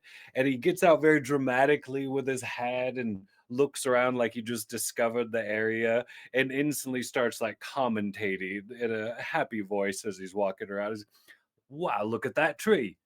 Oh, look at that place. That building over there looks like it could use some help, but I mean, that's fine. Small town charm as he's wandering through. She is a Latina woman that's so beautiful the entire town notices. Dressed very sharply in city fashions, average height and slender, with a traveling outfit with finger to elbow gloves and boots that go up to the ankle, sharp and pointed. Um, Charming without being condescending would be the easiest way to describe how they're greeting anyone who says hello to them. It seems like they may know the pastor a little bit. They may also know the sheriff figure a little bit, but it's more of an we haven't vacationed here for months type of tone versus we're old friends. Um, so you hear her kind of just laughing. We never missed the first fall dance. Well, I guess we missed last year's and the year before that, but we try not to. And it's like, I never miss a dance to begin with. And he's just hopping around, a little strange figure as he just goes into the building, already entering into the music. The guy that enters into the mosh pit already clapping before he's already even into the midst of things. And everyone seems in wonderful spirits. the space is your own for a little while if you'd all like to play. I think overhearing that couple saying they've been here before at least a couple times, I think I would kind of sidle up to Miss Yoko and just do you I know I haven't been here as long as you have, but do Mhm. you recognize that couple? Have you seen them here before? Rara. I'd say yes. And the curious part is probably 4, 5, 6 years, somewhere in that range since last they were here.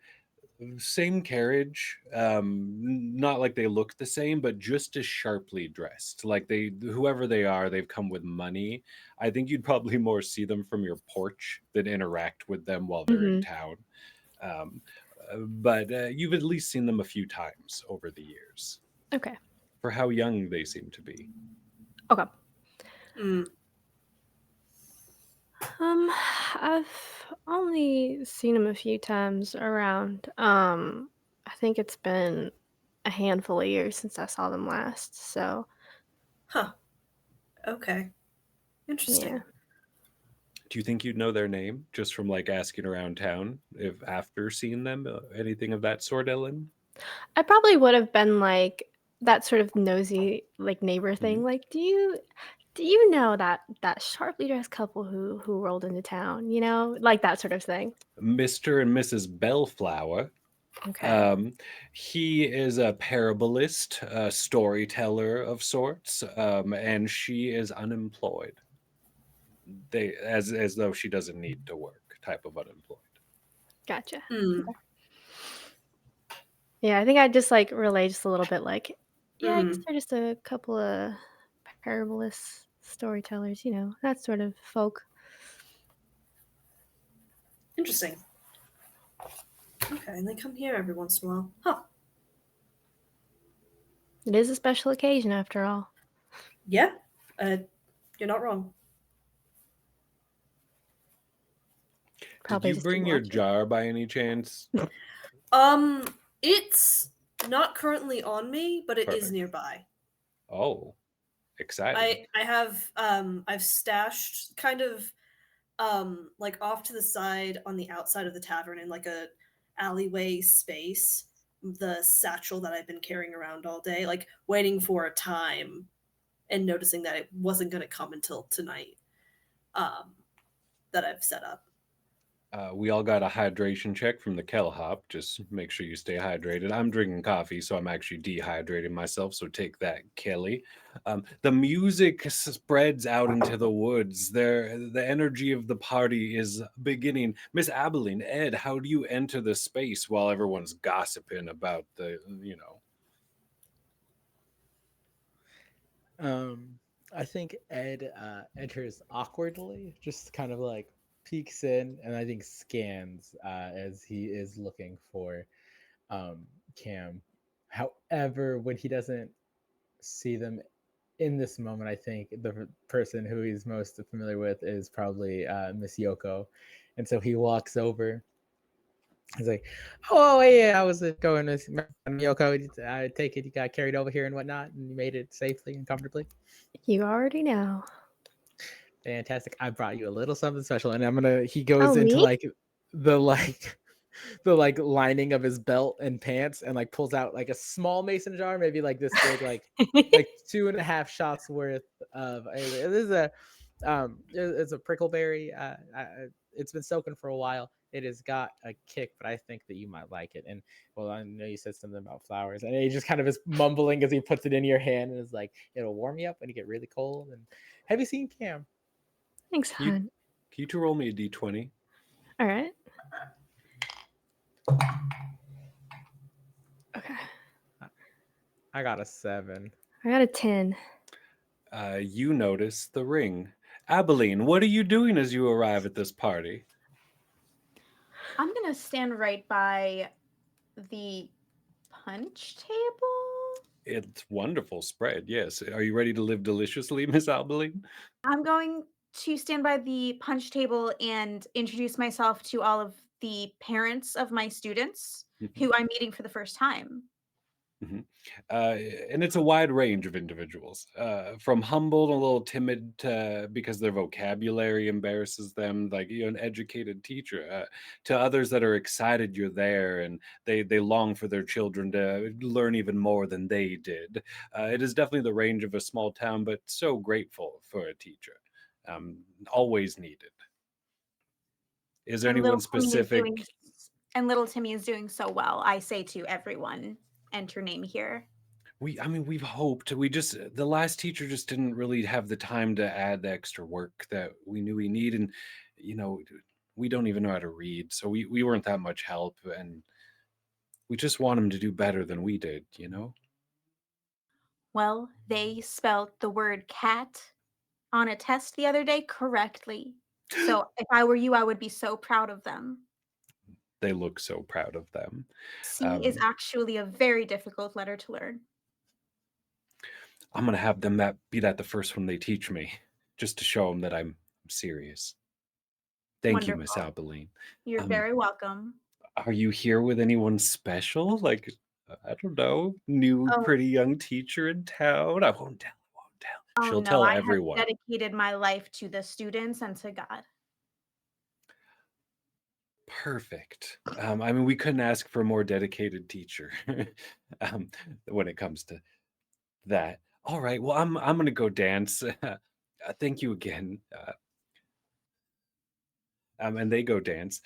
You also see Mr. Bellflower is doing a like hop and a kick thing in his little suit, very akin to like not Alice in Wonderland, a Mary Poppins type chimney sweeping dance.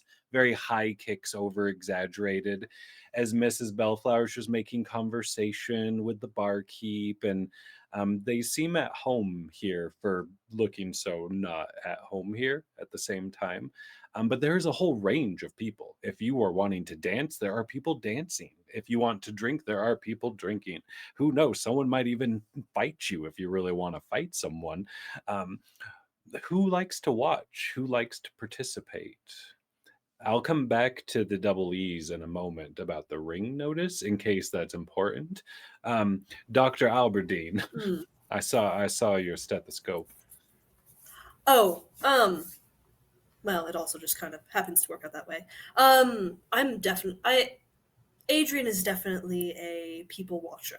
So I think he is definitely they've passed by the punch bowl, grabbed their like just scoop, and probably has wandered over to Ed to find a nip, and then just kind of is in like a spot, uh, watching for a bit, and also keeping an eye on the time and the sun. Over your shoulder, we see Miss Abilene with the announcement of, no, it's just the kids and God. And that parent starts backing up as you approach Ed for the nip, as you see Ellen's eyes sort of widen while looking at Ed. And then Miss Bellflower scoots up, like, I heard there's a nip somewhere over here. And the four of you are in a little huddle as Ellen's eyes have widened. Hello.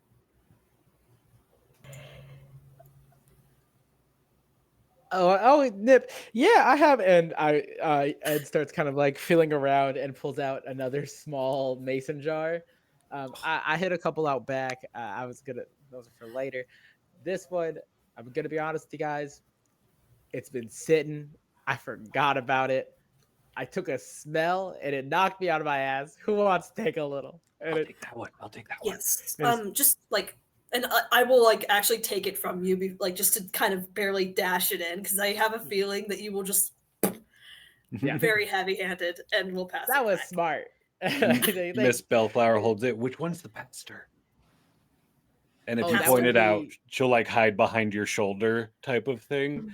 And it'll be that one over there, and I'm gonna point at Miss Abilene. I believe they're trying to like run a church thing at the school, combining school and state. I'm not sure. You should go talk to them though. I'm sure you guys can work it out. she turns I to be behind you as she takes the shot, so Miss Abilene can't see. well, actually, I see all of my friends talking, and I know that Ed is bringing moonshine. I I pointed at you, grab and I a pointed at you.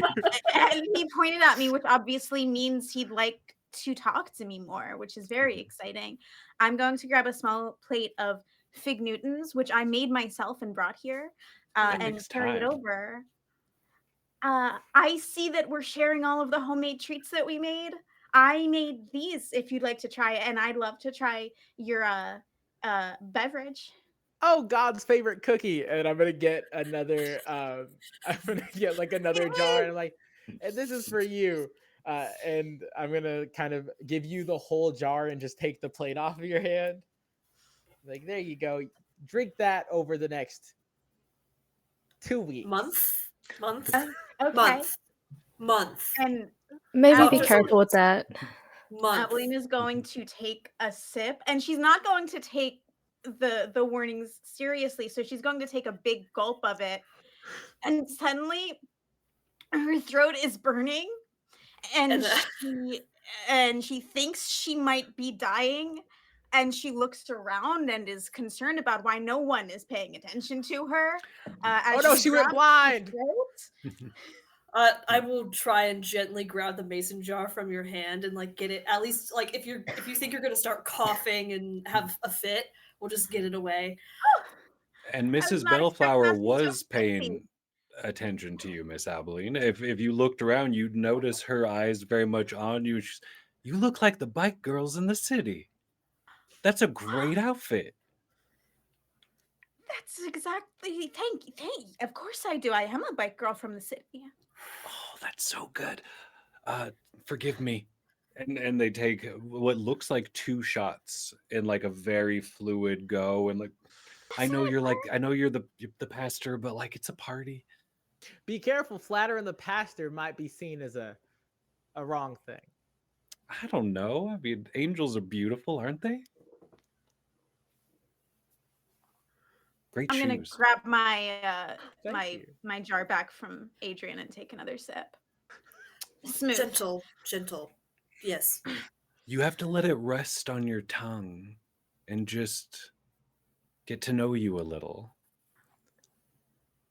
God cookies, anybody? Oh, I love a god cookie. Sorry, I miss Bellflower. I'm excited to be here. Yes. It's we've sorry. I'm Dr. Alberdine. I'm Oh, the new physician in the town. so And officious. Hi. um what brings you here? We haven't seen I mean, I haven't been here that long, but what Mhm. brings you here? The first fall festival dance. We used to make a weird little tradition of coming out every year, just like getting away from the city type of thing. Mm. We've just been really busy for the last couple, so I'm happy. But he had some time off from the university, so we're just making a time of it.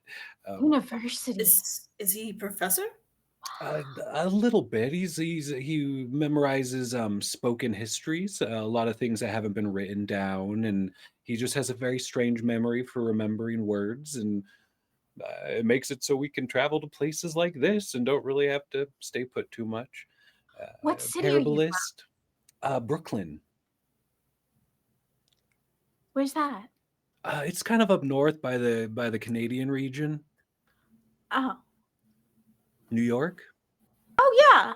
Yeah, I yeah, you know would all know. about New I York. mean, yeah, you look at your outfit. Of Yeah. course, you're a city girl. Are you a model? No, but man, does that lady look great in red? Have you noticed? Ellen, when you saw the ring and all this conversations happening My around eyes you, have not left the ring tell this us whole about time. that. Yeah, tell us about Mm. that a little.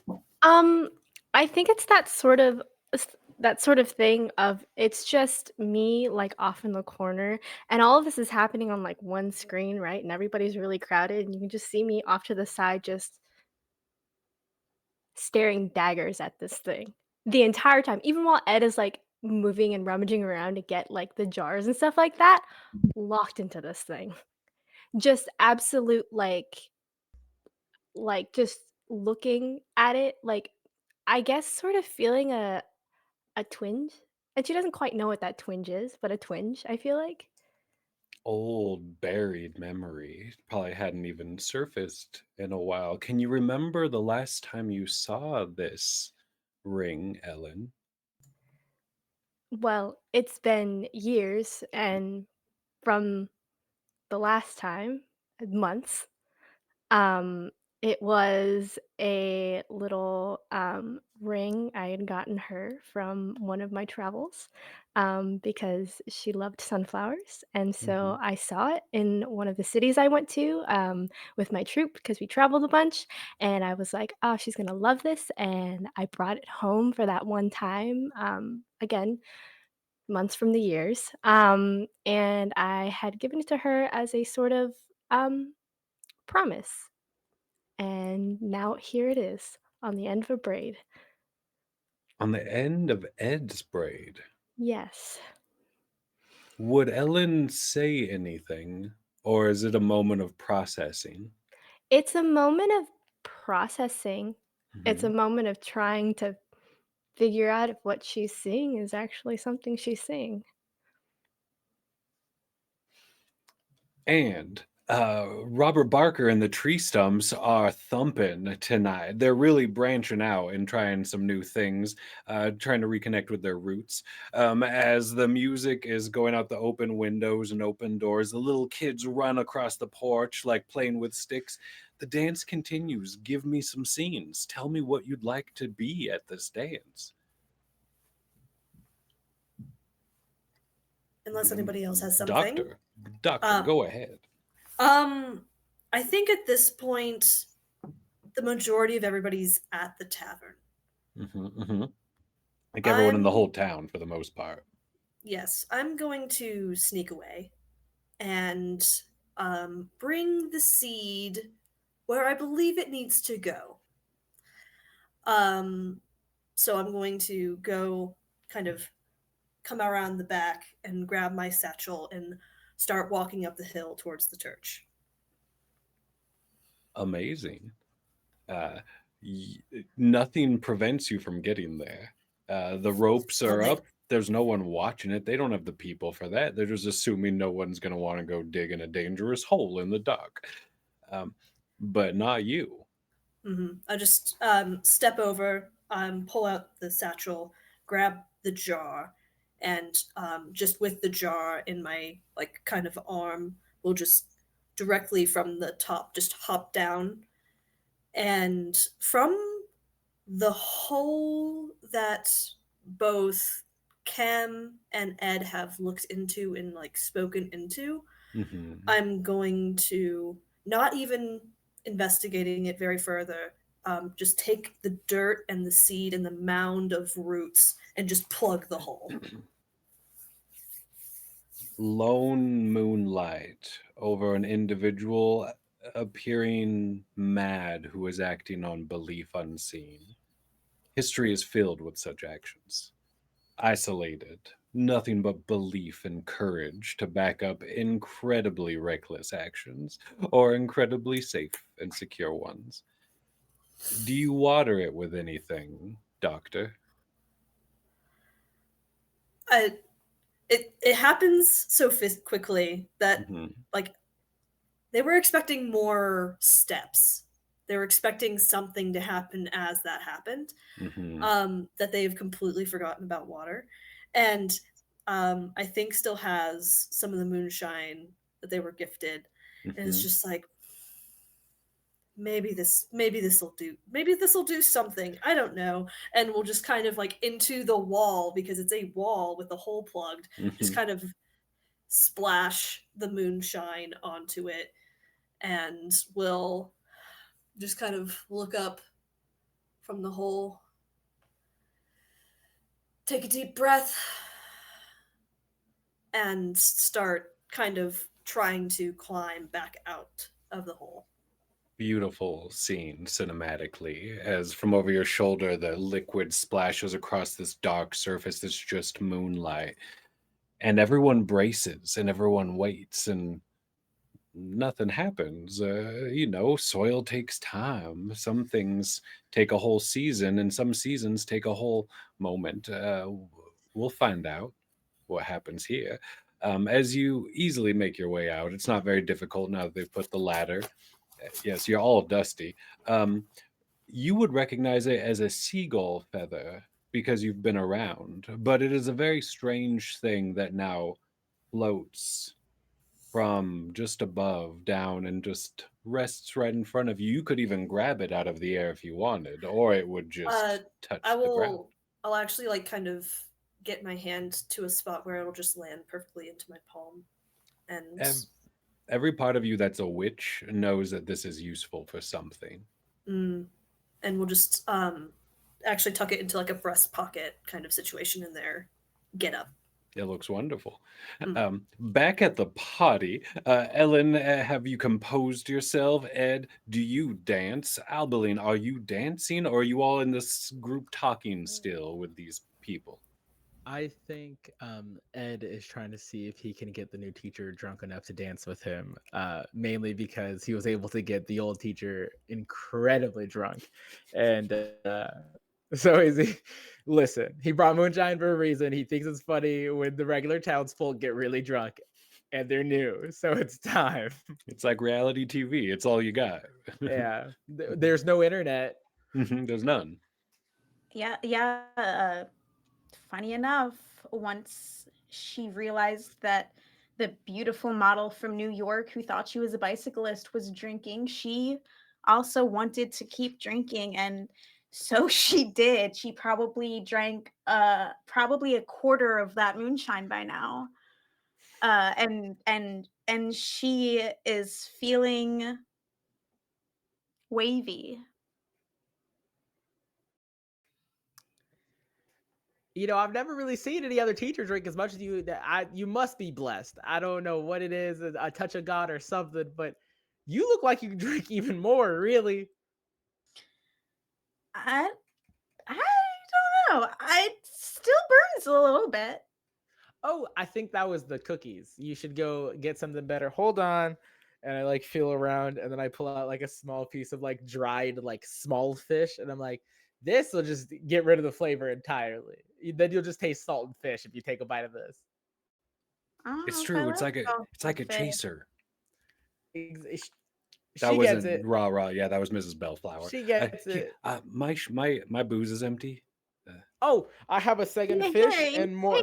mine. well, she's doing it to show Miss Abilene. Like she takes another shot and bites the salty fish and like makes a face, but laughs after. I uh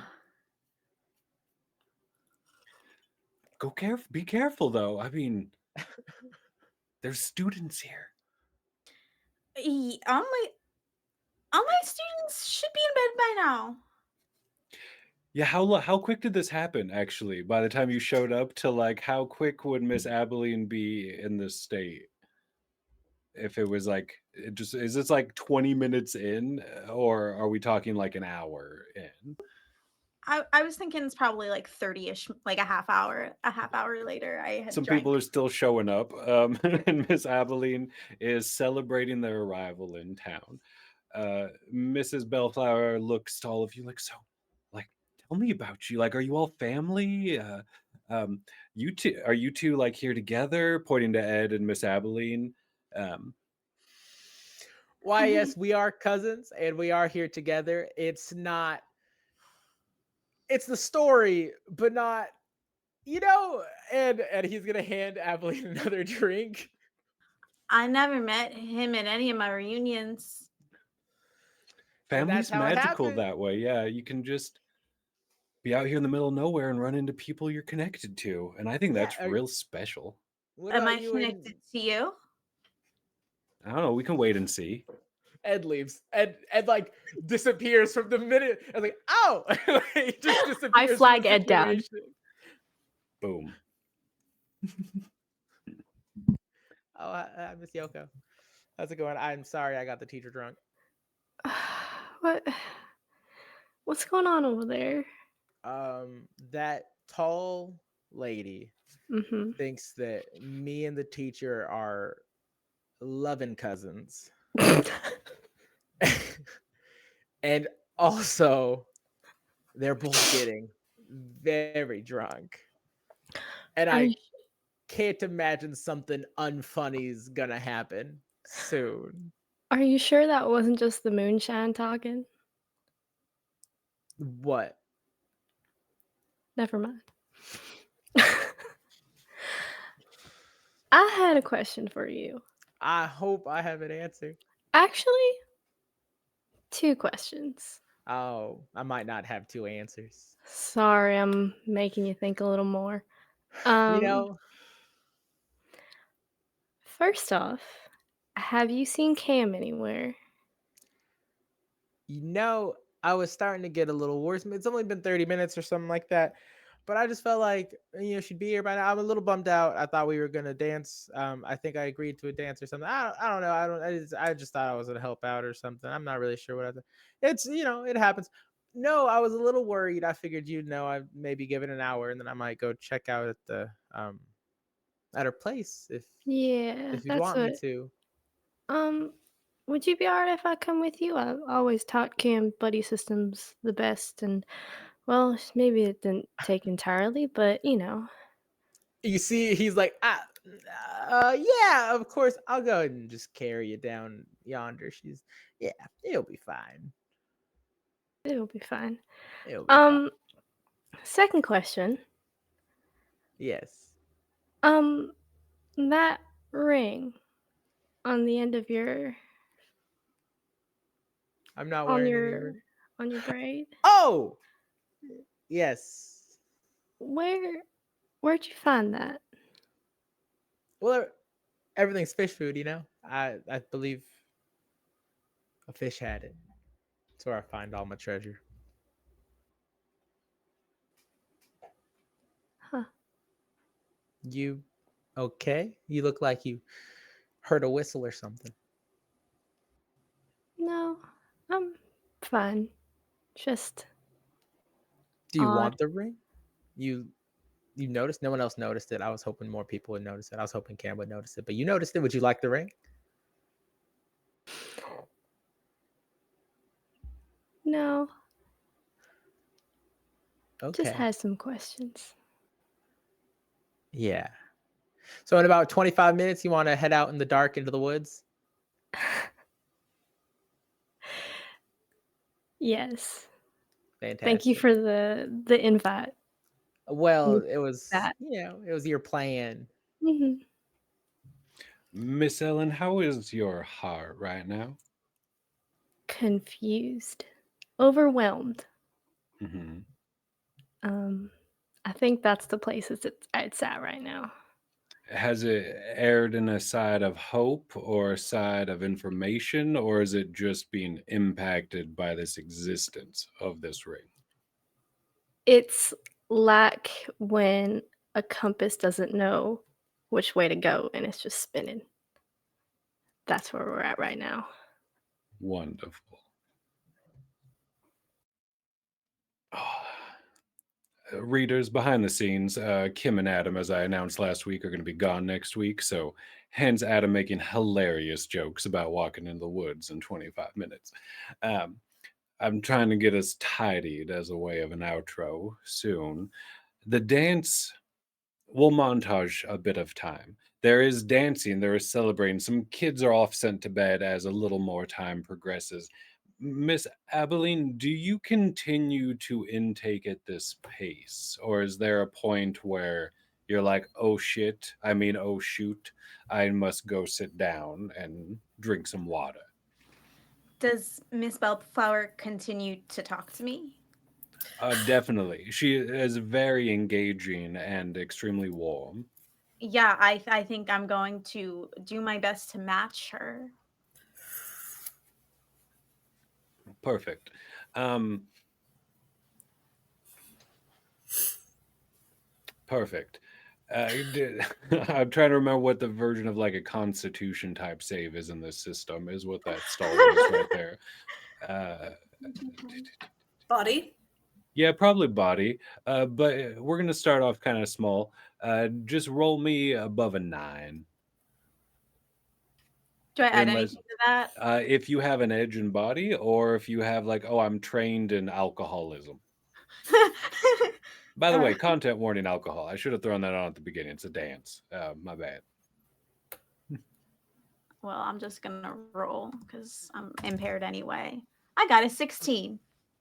You're doing wonderful, and maybe it's because your heart is so engorged in this woman's eyes, as she is putting out words like honey at the end of a cold day. they just cover everything in a gentle sweetness.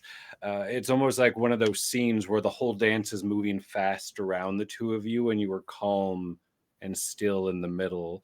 And then in the background, her little strange husband just dancing on the stage up by the band, moving. Is that your husband? Oh, yeah, that's Mr. Bellflower. He's precious. He's a little short. He's very short. He's a very short little man, but he's hilarious. He's real good to me, and he has a ton of money, so I can do whatever I want. Whatever I want. You can build the church. If that's what you want to do, do you want to build a church? Oh, if Would you that would make build you a church, happy? I would build a church with you. Really? I've always wanted someone to say that to me. We could make a habit of it. Sorry, Well, that's hopefully it's not a habit for churches to fall down, but I'd build them back up with you. I think that's about the seventh church I've seen fall down here, actually.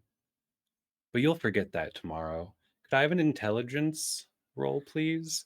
You're trying to hit, we'll say 15, but if you have anything to drop that, feel free. You can also spend an effort also. I don't think you have an edge in intelligence. I think we already actually locked in that the teacher did not. Yeah. I'm just okay. Let's see what happens. Oh, that was my D6. What did it say? I rolled an 11. All right, you will forget that tomorrow. You don't know if it's because they said that or because you've been going at Ed's liquor as though you were trying to impress a frat king. But you can also tell that Mrs. Bellflower does not even appear to be slurring or anything of the sort. But maybe she's And just neither that am I. perfect in front of you. As like fingers trailing on an arm, zooming back type of out. Doctor, where are you before the the double E's are going to be on a quest at one point, and Abilene might be trying to get herself into something a little different. I think I'm coming back in, I think probably 10 to 15 minutes before the double E's leave for their Mhm. quest. Mhm. Still kind of dusting off a few of the leftover things and having pinned my new toy to my vest.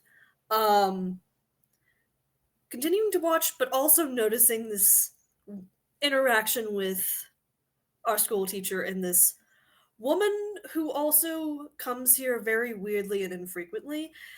So I'm just going to kind of skirt and just be outside of the conversation, but be able to listen if I can. Mhm.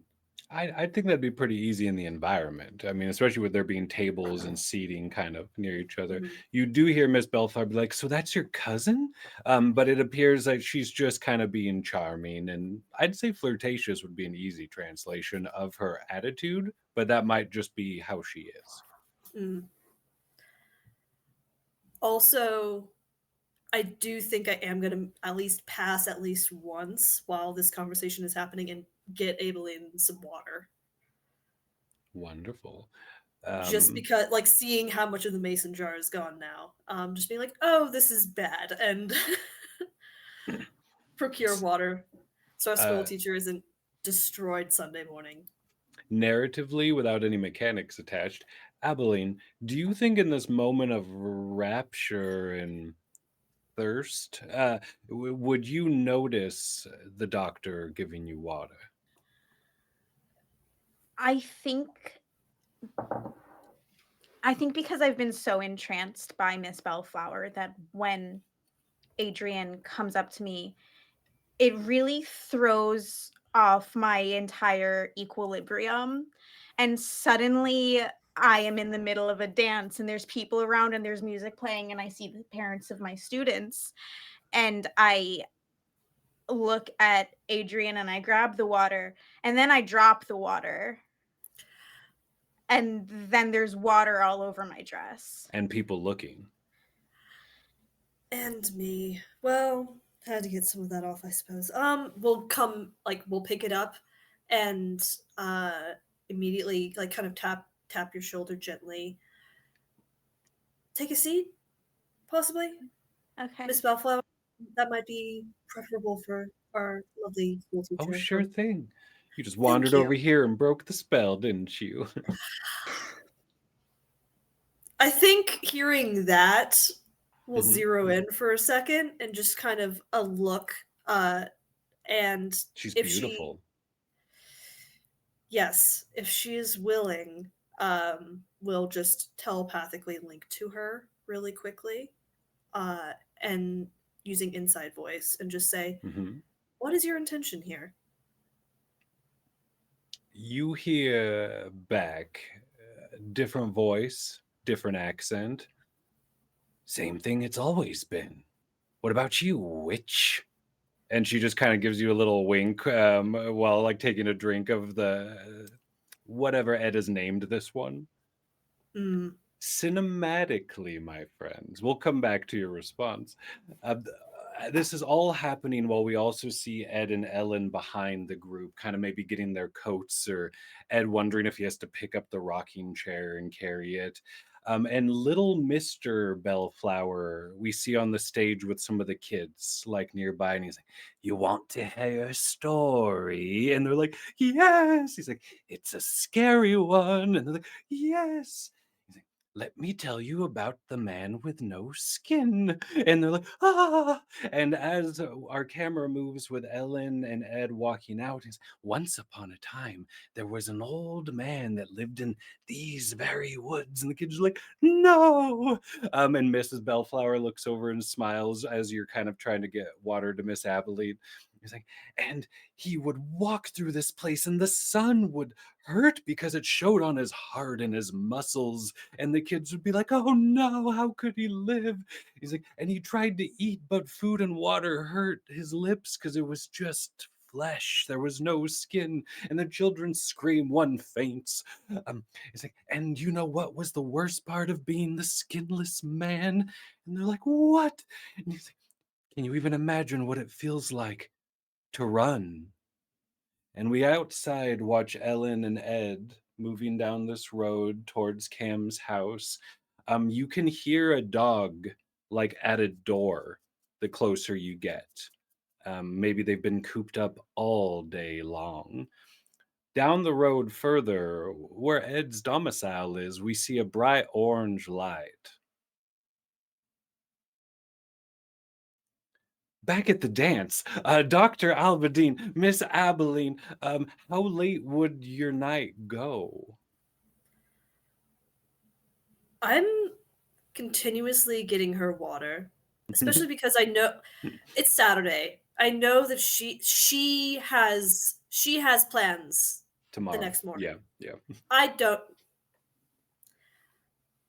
It's I just out of just this weird concern that I've never had before that I didn't realize I was going to achieve in this place. Are Uh, you afraid for her? Soul, body, no. mind. Hmm.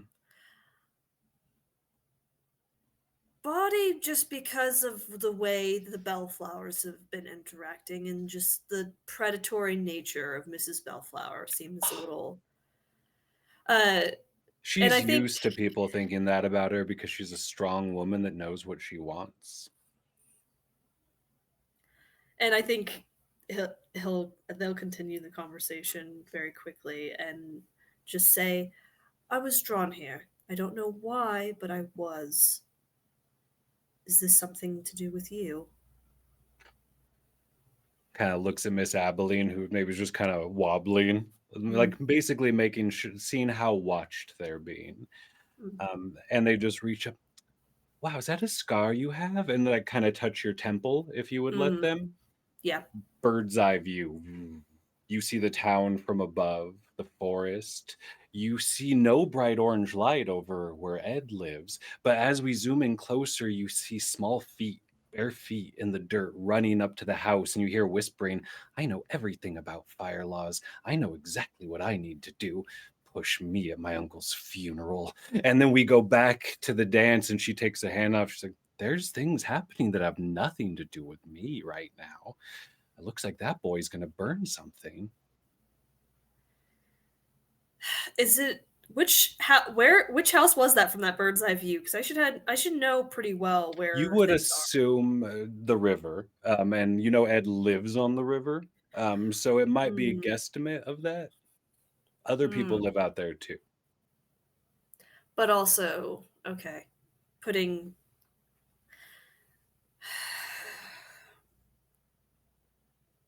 why?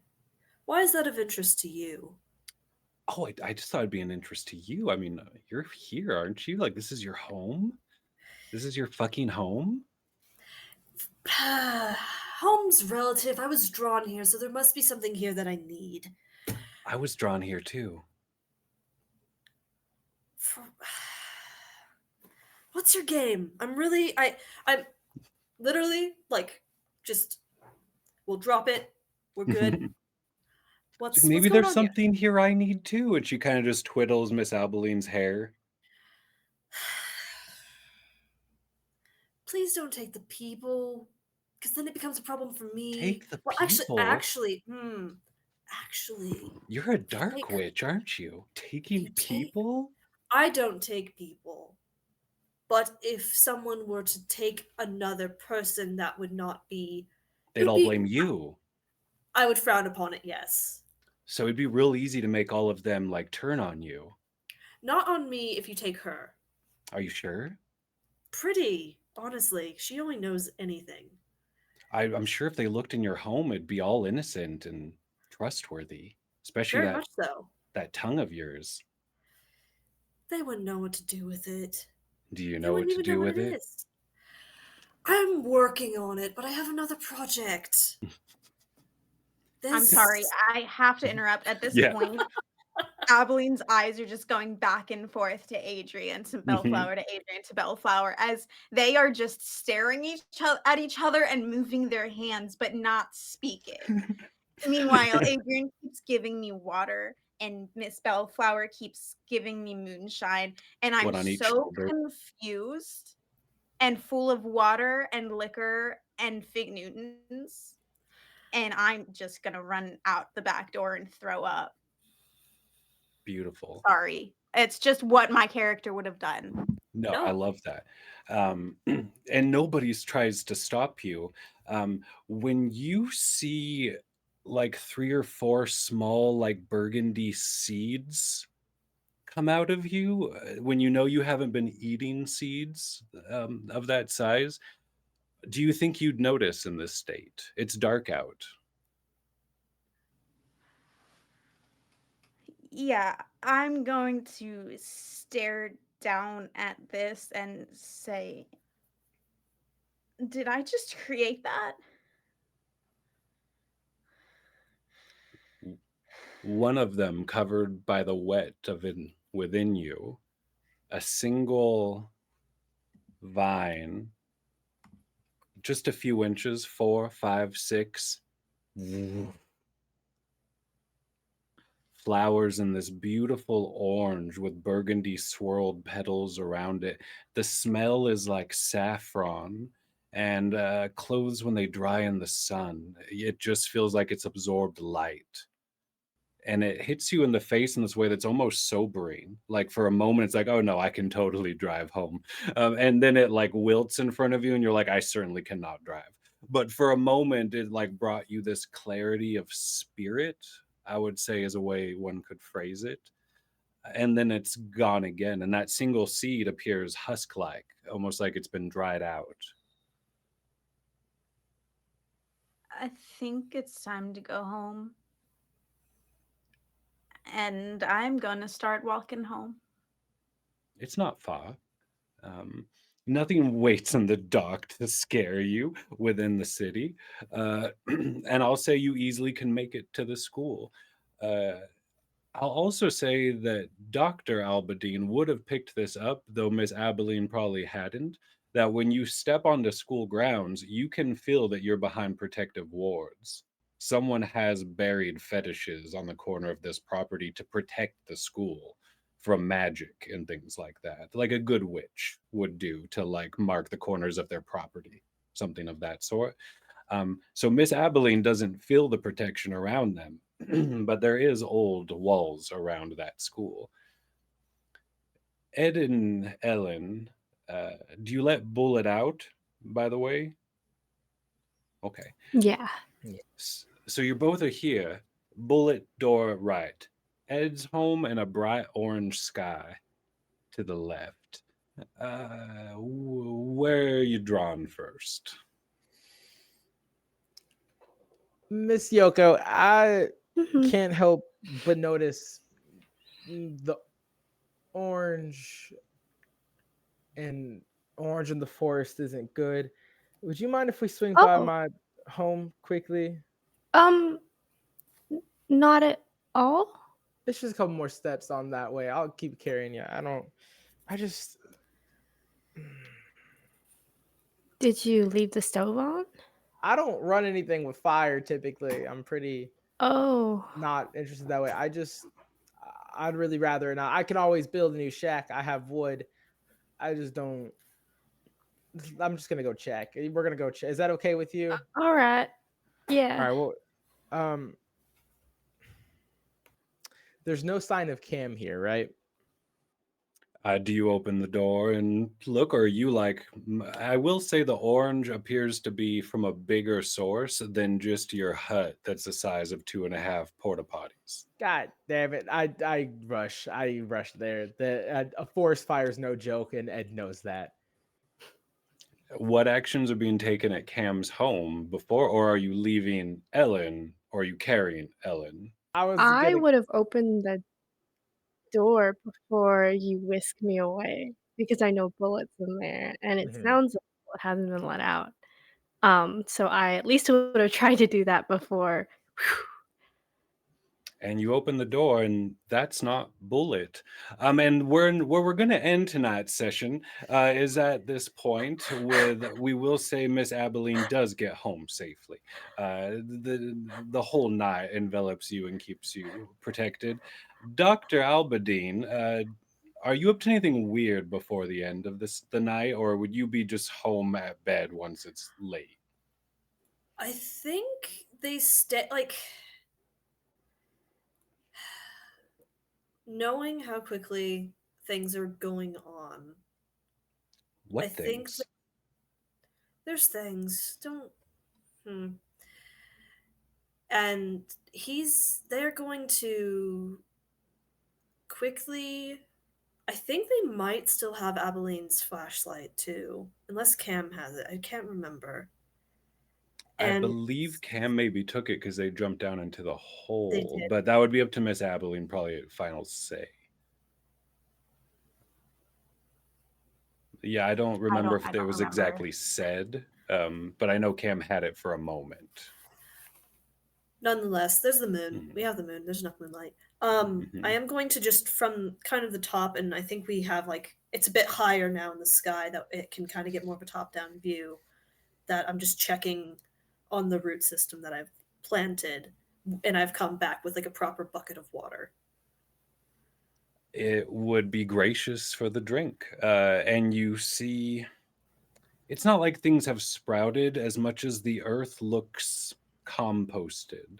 Like the very soil that was just dusty, dry, like construction type rubble, looks lush and smells like earth, and anything would grow in this. But you don't see a sprout or a petal or anything of that sort. Just actually just water everything, the whole area, the space, because also knowing how quickly it grew overnight, the roots are going to take hold very quickly. And walk, start walking home, kind of pass by um, the schoolhouse, feeling the wards, knowing that they're still there, Still and there. then coming back. And I would like to check in on my spider. Perfect. That's a perfect way to end it. Have you set up wards around your own house? Just probably, I'd assume. Yeah. Yes, Okay. yes. They are all up as well. Good. What would you like to ask of your friend, and what is its name? Um. Hmm. What would I? Because Hmm. for multiple reasons. Mm-hmm. For multiple reasons, it's very Mm-hmm. funny that it's Charlotte. Mm-hmm. Mm-hmm. Um. Wasn't hoping at all. Um. And so I will kind of walk to its I'm assuming giant nook that it's got kind of set up now. Mhm. Um. And ask, do the bellflowers mean us, and gesturing towards them, harm?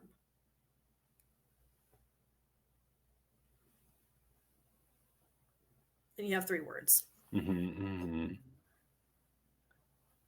The words that Charlotte makes in the web so you can read.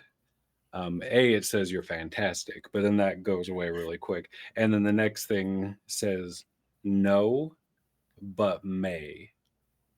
Mm, And you would easily assume, so there's not misunderstanding, that there's a chance of accidental harm in whatever their intentions are. understood. Okay. I will do my best to keep out of their way. Thank you, Charlie. And we'll head back upstairs to go to sleep. Beautiful. The final scene is of a moss covered tongue that's trying to like wiggle against the glass downstairs. Taste and see that the world is good. Uh, my players, what a fantastic job you've done tonight.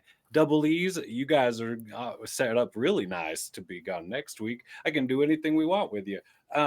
Before I have, wait, no, I'll let you all say who you are first, then I'll do the channel announcements for at the end. Let's go in the order of the most danger.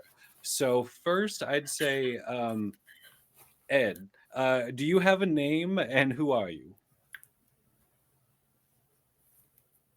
I'm Adam. Uh, that's all. That's it. That's it. I'm Adam.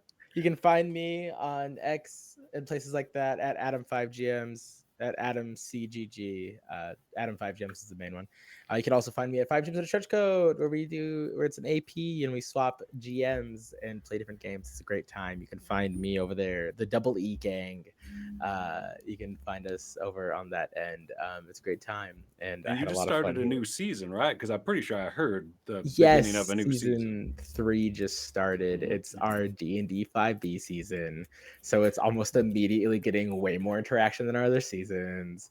It's really It's cool, I unfortunate, guess. yeah. No, it's a really good season though. Like totally, it's tonally, it's way. It is a lot different than our previous 2 seasons. I think Food GM fight. Cameron does a great job. Food fight, the food fight is a good time. But yeah, And it's a good one. Come check us out. GM Tanlin is also the artist who did all the character art that you have been seeing on the screen this evening. Yeah. Gremlin Froggo Art would be their art account, if I understand correctly. That's your cousin, Gremlin right? frog art. Okay, perfect. Gremlin Who's Frog in Art. the next worst danger? I'm actually gonna say Miss Abilene. Do you have a name? What are you about? Sometimes I have a name. It is Taz. You can find me on Instagram and Threads at Reader and Rogue, and you can catch me playing a Hair and Gun Rogue in Forging Fates on twitch.tv/new_age_geeks on Monday nights, most Monday nights. New Age Geeks. Wonderful. Oh, who's in the? I'm actually gonna say that it's hard because Ellen's in like mortal danger every day. That, Just from age. but also they're running towards a fire, supposedly, allegedly. Yeah, but you're asleep. Fair. Ellen, what's your name? What do you do? Who are you? My hands are so clammy right now, guys. It's no joke. Hi, the person of the owner of those clammy hands. My name is Kim. Kim Clammy Hands. Kim Clammy Hands, as I'm Yes. now going to be known on this stream. Love that that's my legacy. Hi, I'm Kim. You can mostly find me over on 5 Gems in a Trench Coat. We are Crit Award winning best upcoming podcast, 2 years or less. And yeah, we just started season 3. It's a very fun season. I'm very excited for episode 2. That's going to be a good one. And then you can find me all over social media at Dew on a Tree, DEW on a tree. And I just do things. That's really it. That's me with my clammy hands. Thank you for listening. Thank you, Kim Clammy Hands. That's totally not going to come back up in the campaign. Dr. Definitely not. Albadine, do you have a Yes. singular or doubler name? Singular. I go by Selena in most places. Mhm. You can find me at ABCDFAR on Twitter, and Instagram at both of those handles. I'm occasionally guesting on certain things. I'm here. Yeah, that's kind of it. I'm just here. I do things. Amazing. Hey, I'm Rara. I have a little fledgling podcast called The Heart is a Dungeon. Woo! I'm an award-winning sound designer, so that's weird. Just sounds design them, I guess. But it's nice, and I try to get a lot of friends on there. And at some point, you will see everyone on this screen on there. But at this point, only Selena and Kim have been on there as of yet. I had to meet Adam at I Gen sent the Con. check.